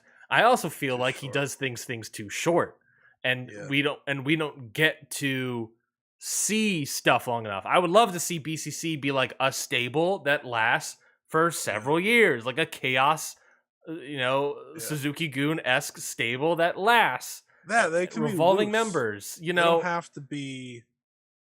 I think important thing is they don't have to be aligned at all times. Like that's what Danielson's done Yeah, pretty much since the beginning of this. Like he's just moved on, but he's in the group, right? yeah, And that was an inner circle problem. They went too long, yes. way too long. I find that I typically my arguments of things going too long always happen to be about Jericho stories. Yes, it's always Jericho. The Which Jericho MJF story went way too long. I remember thinking MJF was screwed after that that story. yeah, And then he had the match with Darby, I think. yeah, yep. The feud with Darby, and that kind of reinvigorated him. Hmm. And then he had the stuff with Punk, obviously. All right, let me get my. Oh, so the All Atlantic title, right? Cool idea. Yeah, Yeah, agreed. yeah. When it Well, was a traveling title, yeah, I like that gimmick. I like that yeah. idea. And then it went to Orange Cassidy. I don't know how much Orange Cassidy's going to be traveling with Well, that title. he was at a Fulham game yesterday. I saw that. I was like, oh, match on the field. It's now a triple threat title. Yes, it's a triple threat title because he just says yes to everything. And also it's he only has to do a third of the work instead of 50% of the work. Like to me, it feels like this is the mid card title now, Hmm, and Wardlow's just busy teaming with Samoa Joe, yeah. which is fun. I I'm enjoy Wardlow, I'm into it. but you could forget that Wardlow's TNT champion very easily because this feels like the mid card title because it's being defended every week, and you know, I have my faults with Orange Cassidy winning it because I think he's well past his expiration date, But I'll also but say he's that still popular. that All Atlantic title situation is coming up because again of Brawl Out stuff. I don't necessarily think Orange Cassidy would have the title yet if they didn't want to move the trios titles to Death Triangle. That's Perhaps, how I feel. That's how I perhaps, read the tea leaves of it all. I I perhaps, don't think and I don't think Tony I Khan likes. understand that was a problem. Yeah, I don't think Tony Khan likes double champions. I don't get the impression that he No, likes double I don't think he champions does either. Um, that's why unless they're double champions in multiple promotions. he didn't let Osprey come back. Yeah. Um, sure.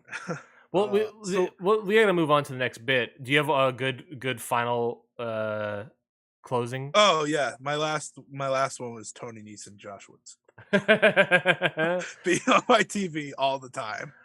I think you know I They're the new Penelope Ford and the Bunny. they're the new what's that Ari Devari's group called? Oh, the Trust Busters. The Trustbusters. They didn't last that long. Actually, No. are they? Was Hook supposed to wrestle one of them? Yeah, Ari Davari. Did that I think happen recently? yeah, that happened recently. I've been on a Okay. rampage, I think. I think they're What happened still to Hook? I know what happened to I Hook. think he's still They're not using him a lot. I think he's still feuding with the Trustbusters. Really? Is that on Dark? I don't know. Maybe. I don't think Hook's wrestling on Dark. I think he has a match of Sunny Kiss at some point, maybe, or maybe they're building to that. I don't know. I don't All know. right. Well, my before we move on, my final thing is I like what a lot of Tony Khan does, but I think he has the roster that he doesn't have to count on MJF, Jericho, Moxley only. That's my main thing. Yeah, He has the roster to expand. Expand. You have enough titles to expand. And then I have the Guns versus FTR because I've been clamoring for that. That's been going on for a little while. I just realized that's been months now. Um, I just want more out of the whole roster because I think at its best, just a few months ago, that's what AEW is doing right. Yeah, Is using their whole roster. And I think, it's funny because Rampage happened and I saw the tournament, which is exciting. That always brings names back to TV. Even though people were complaining about the tournament yesterday, I like that Tony Khan has kept this annual tournament. I think that's great. I agree. I don't understand the tournament complaints one bit. No, I mean the Owen Hart one ended up being nothing. I Yeah, think that was like part of the problem because they didn't get anything out of it besides a purple pink belt or whatever. yeah, But like that's fine. It's a nice little thing. yeah, And we get great matches out of it. So that's cool too. yeah. But like that's why he announced all these things on Rampage. When I originally pitched this to you, I was like, "Arr, arr, arr." I was like, oh, we're getting little bits here He's now. yes, And it'll hopefully make Rampage better. yeah, and Because right, you're gonna have those big matches probably on there. yeah, and we saw on Wednesday as well as the closing segment. It was about MJF, but the firm getting a I little. actually liked the angle. Yeah, I I know do. some people are 50-50, but I liked it. I like the angle as well. But to that point, we're also building up the firm a little bit. These other parts Yeah, of the I don't like roster. the firm, but it's good to build them up. Exactly, and but that's the point. Is that I think Yeah, he's like I I said. like Lee Moriarty. I don't think Tony Khan is not somebody that shotguns people up a card or something, jetpacks Yeah, people. He's a slow build guy. That's why I was yeah, like, it's been 2 months. I don't see Tony Khan right. do anything because that's not what Tony Khan does. Yeah. He doesn't do No, anyone. He doesn't no. jetpack anybody. You know why I'm allowed to yell about Tony Khan? Because WWE is still so bad that like who cares, right? I don't like Tony AEW is still good. Yeah, and like it, and I just have complaints because it could be greater. and your ultimate point is that we like the show. It's the best American wrestling show on television It's right not now. even close. Not even close. If anything, you can call these nitpicks, minor complaints or whatever. Oh, it's absolutely nitpicks the whole entire yeah, time. but Everything I it just is. talked about was nitpick. Well, then yeah, then it's perfect. Yeah, it's like, oh, I really enjoy Dynamite every week. I get excited for the show every I week. do too. I Now I want to do. get excited for Rampage. I Yeah, want to be excited for Rampage. yeah. I think there's still room for improvement there. TK. Yeah, I mean, just put some of the stories on there that aren't against Tony Nese and Josh Woods. Yeah. I Let's can't stress enough how much I don't enjoy that. let's move on to the next bit here, which is the New Japan Rumble on 44th Street, both the night before and the show of. I didn't get a chance to watch it. How much of the show did you watch, and what did you think of the I show? watched. Let me tell you what I watched. I watched some. Okay, so on the night before, I watched Shingo and Jake something.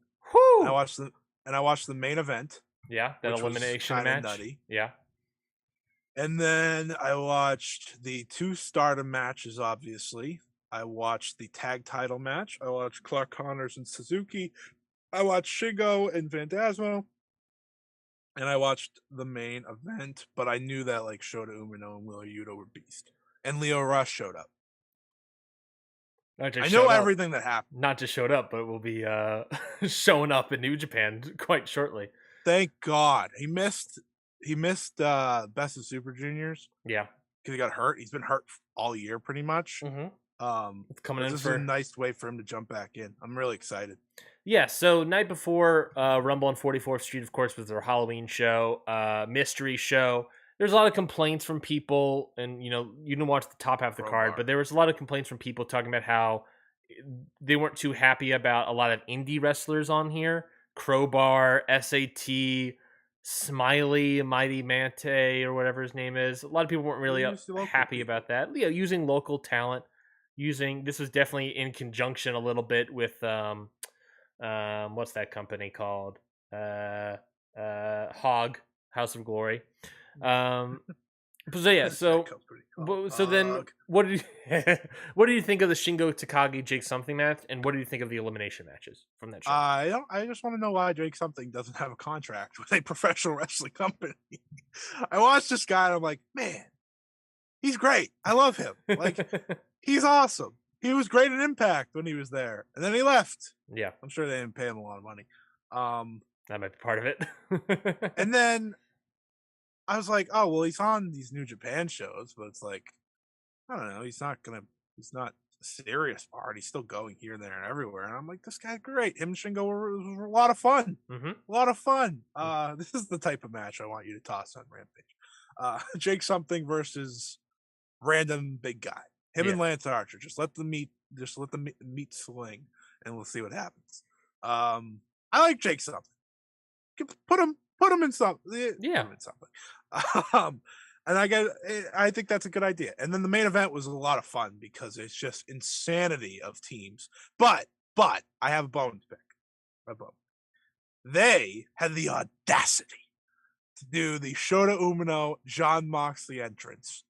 You know, I'm excited. Goosebumps fill my body. And then Shota Umino doesn't wrestle in the match. And instead, they have Yo wrestle in the match. And I've never felt like I've been slapped in the face more than this by New Japan. I was like, what? What? Really? You went with him?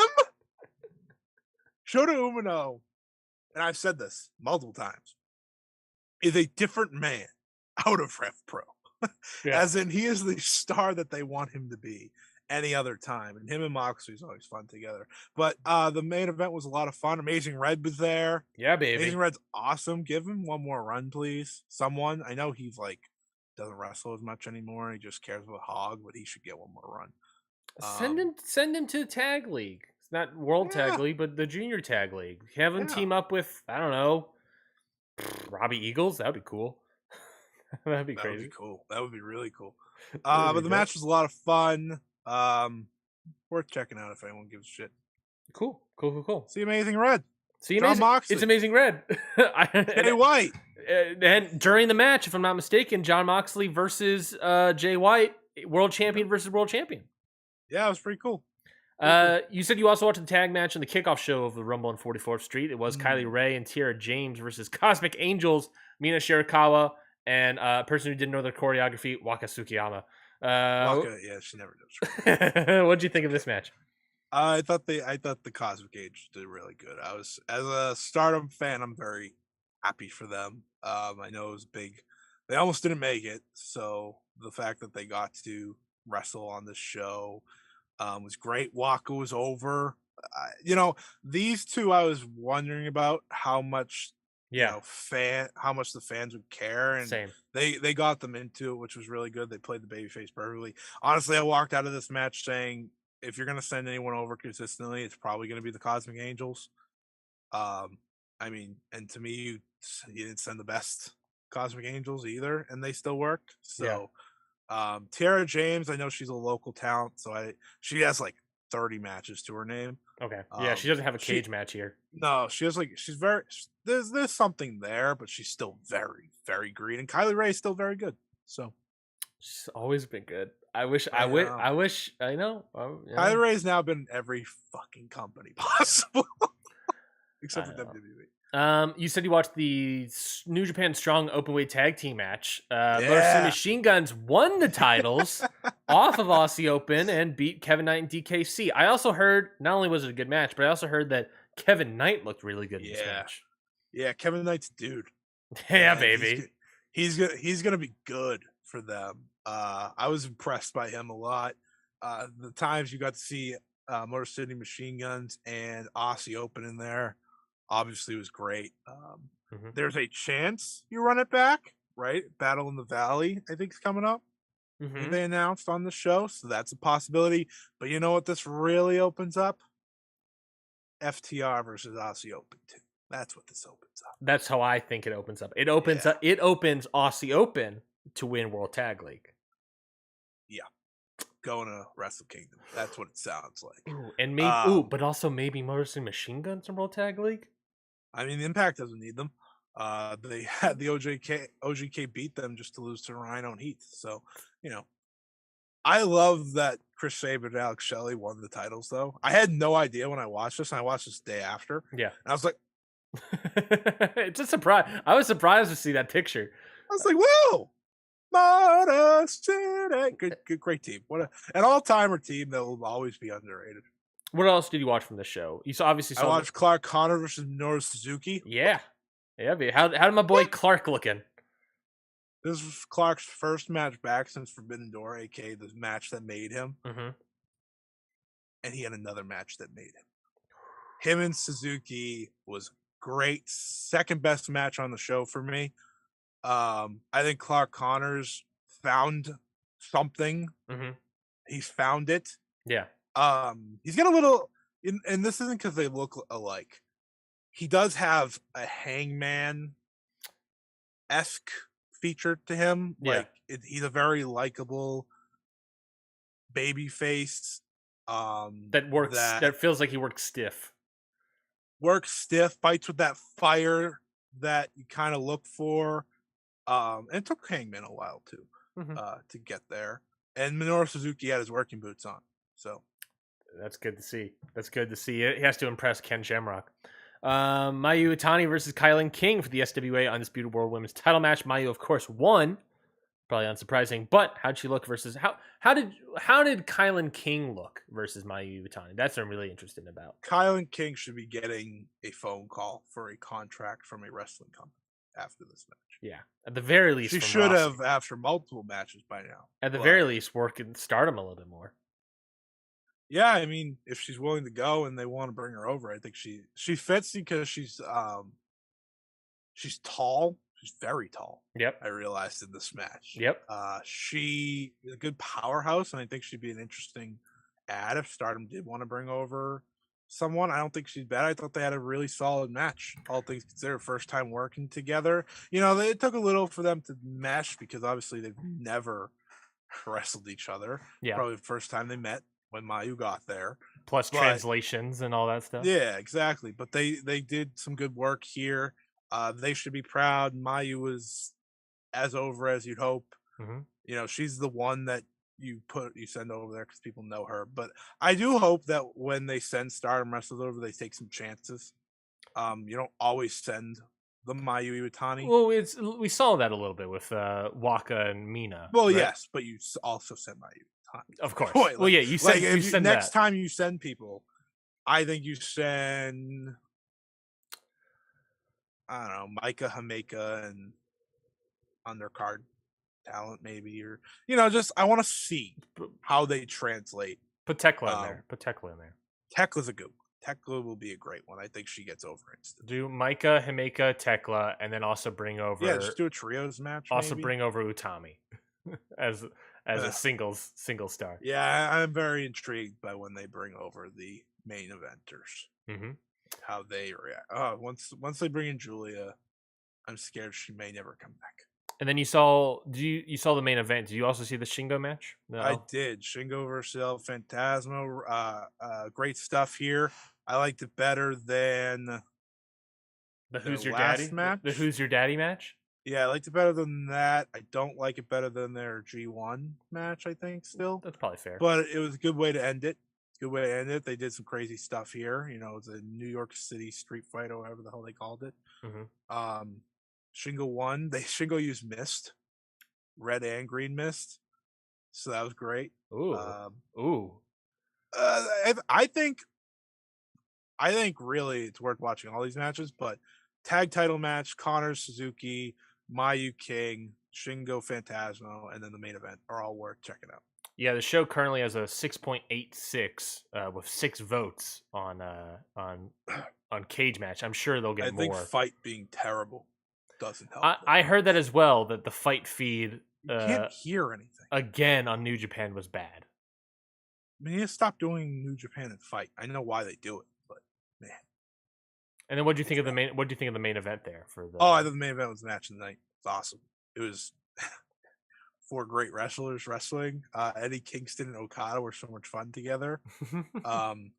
Eddie Kingston had like this last stand moment where he's just chopping the shit out of both Juice and Jay, and he even hits the back fist, but then Jay hits a low blow, hits the Blade Runner, wins the match. Okada, shockingly, was the most overrated on the show. What? I don't know if you saw me post that, but I posted his AEW debut the other day because I was watching it. Mm-hmm. I was like, because I knew this was coming. I was like, I remember that being pretty good. And I rewatched the clip and I was like, Oh man, this is better than I remember. This is great. Remember those days? Oh man, I wish. I love. Oh, and we didn't even talk about it, but like Rampage has that like dream match coming up. Yes, the Um, All Atlantic Dream Match is what it's being don't know how advertised it's a as. dream match when we don't know who the champion is, but all right, buddy. We don't know who the It's champion not is. going to be Luchasaurus. Well, I they're see what having the you're saying. triple threat. I see. Yeah, I see what you're saying. Dream match. Okay, so Ray Phoenix versus Konosuke Takeshita. Uh, I'm people, not getting that. people are also people. It could be It's Konosuke. That's not Suzuki, bad. isn't it? Yeah, It's Suzuki. I feel like It it's has to going to be Suzuki. I think that's the solid pick there. That's okay with me. That ain't good Rampage match. Good Rampage. I didn't tell you this before we started the show. So I was at a wedding on Friday, and the wedding was in Connecticut. Did you go to Rampage? I did not go to Rampage because again I was at a wedding on Friday. Who knows? This show starts at 10. I was at a wedding on Friday. I was at a wedding on Friday. And on Saturday morning when we were at the airport, I saw walking in front of me Trent Beretta, and then he pointed someone. He looked over to the side, pointed at someone, and said, "Yo." I looked over, and it was Jerry Lynn on his cell phone. And I was like, "What the?" And I didn't realize that Rampage is in Connecticut, so I was like, "Huh? What the? What are they doing here?" And then apparently they were all. We flew Southwest, but if we flew Delta, we would have been on their. We would have been on their flight. Because at the end of the terminal was Trent and Jerry and I presume other people. I was like, what the? I turned to Jesse. I was like, that's Jerry Lynn. That's Trent Beretta. What are they doing here? But yeah, they were busy having Rampage. It's Rampage, baby. Let's move on to Battle Autumn. It's the current tour happening in Japan for New Japan, and they have their final night of the tour happening this Saturday in Osaka Prefectural Gymnasium, the Edion Arena in Osaka. And it's like all tours, all final nights of tours, we have a bunch of title matches. So let's get to it. First off, of course, Aussie Open is going to be in action. Just says Aussie Open in action. We don't know what kind of match it's going to be there.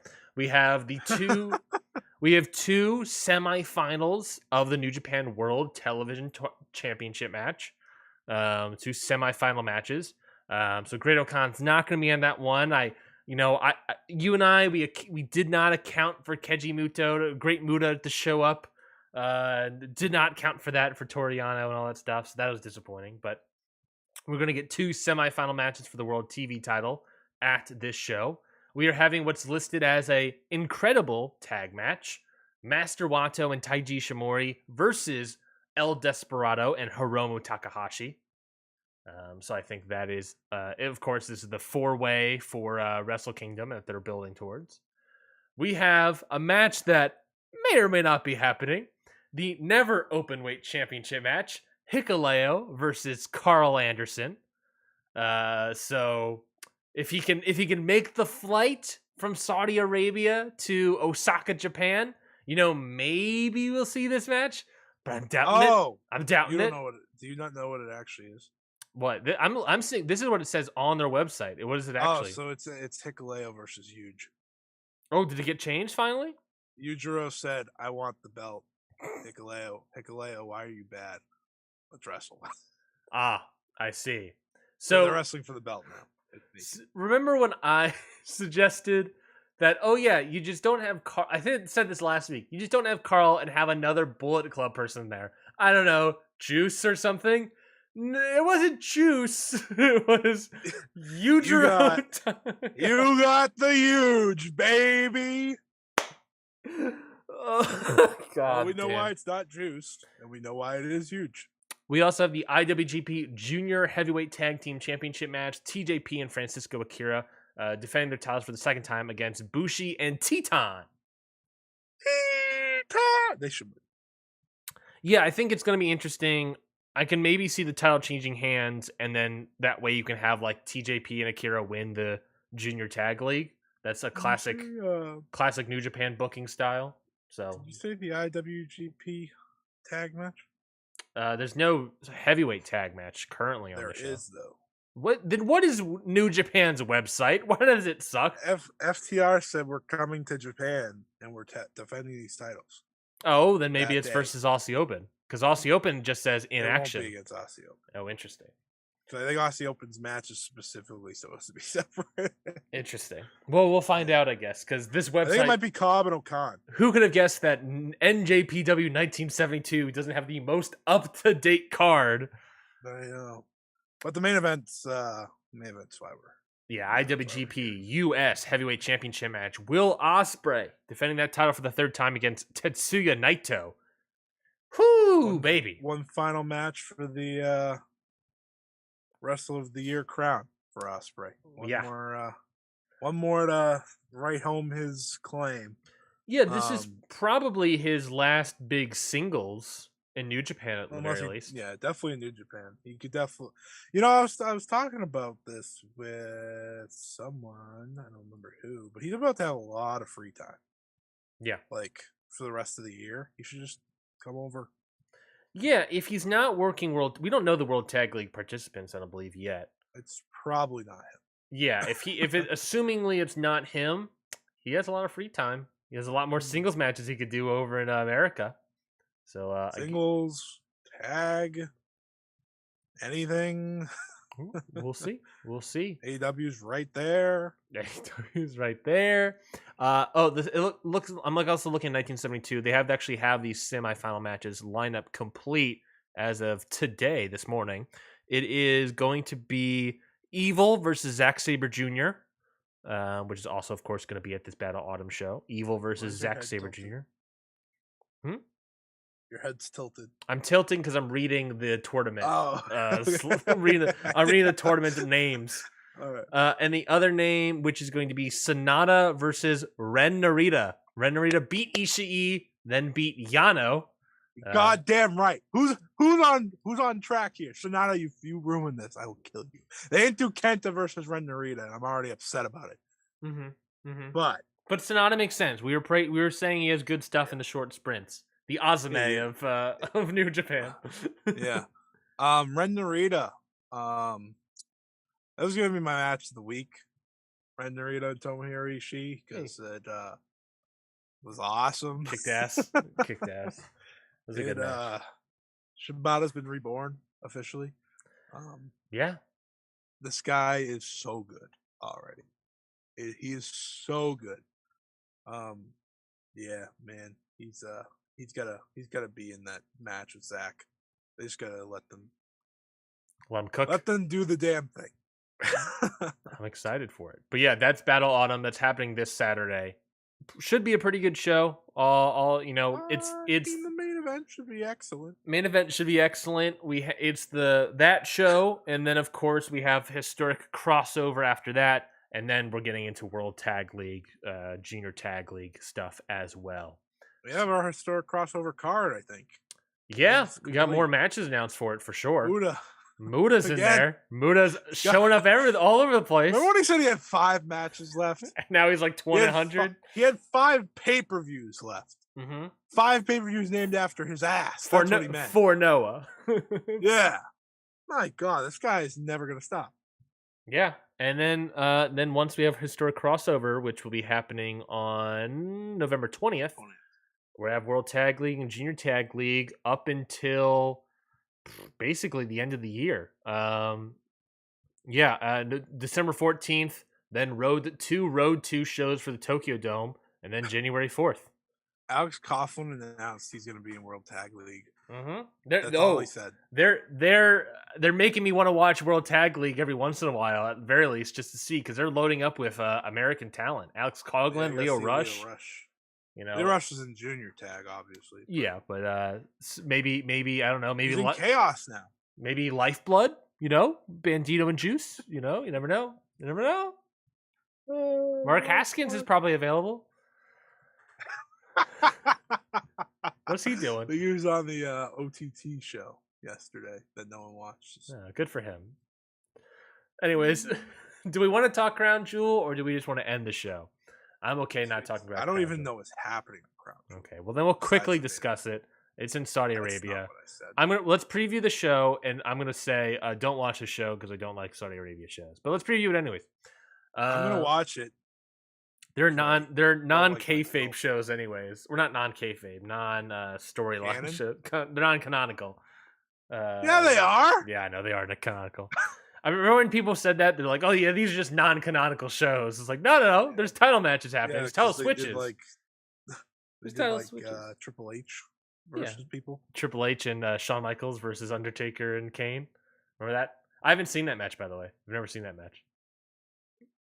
That's probably a good You're thing. lucky. That's probably a good thing.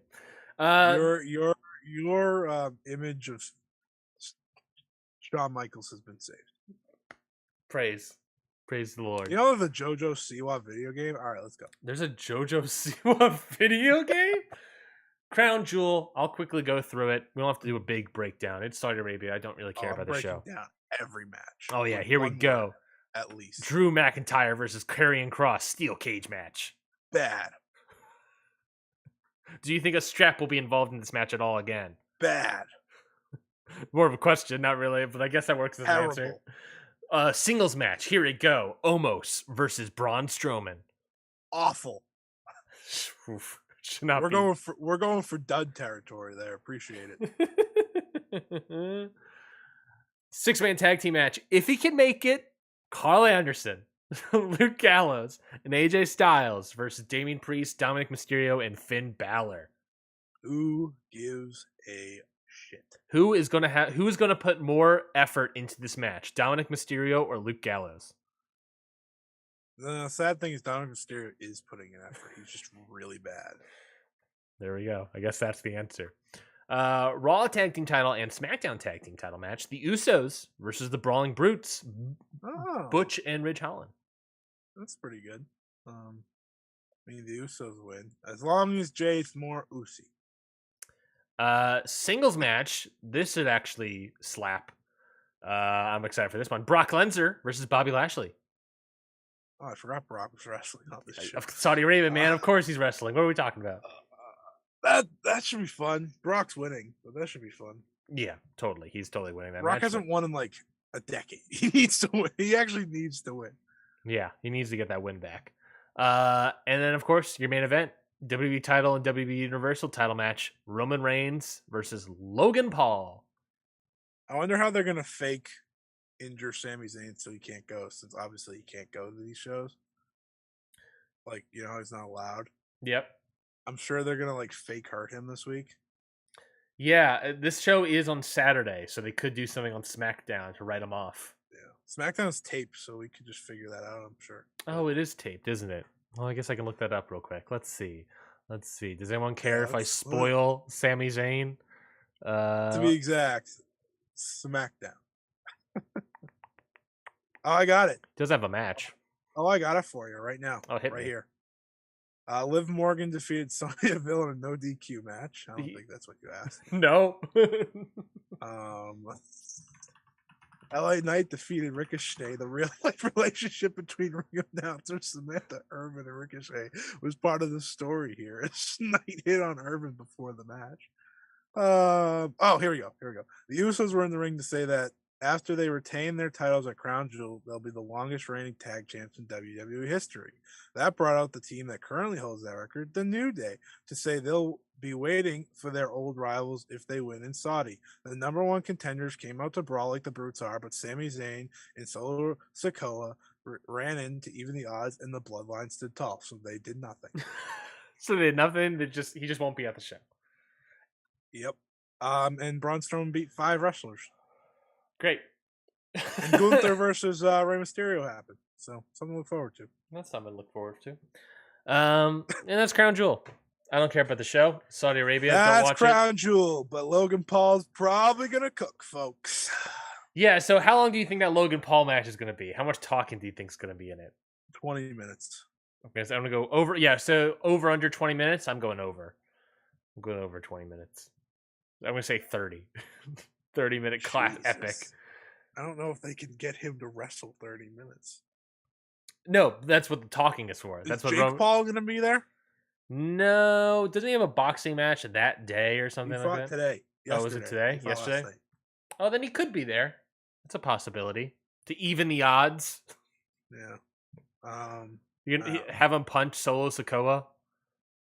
They know that no one watches the Saudi shows, which is why it's like, hey, Brock's here.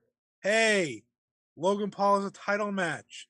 Don't look at the rest of the card. Hey, Carl Anderson. Oh, sorry. did you say Bayley versus Bianca? No, I did not. Thank you. Bayley That's versus the last Bianca. women standing match. Mm-hmm.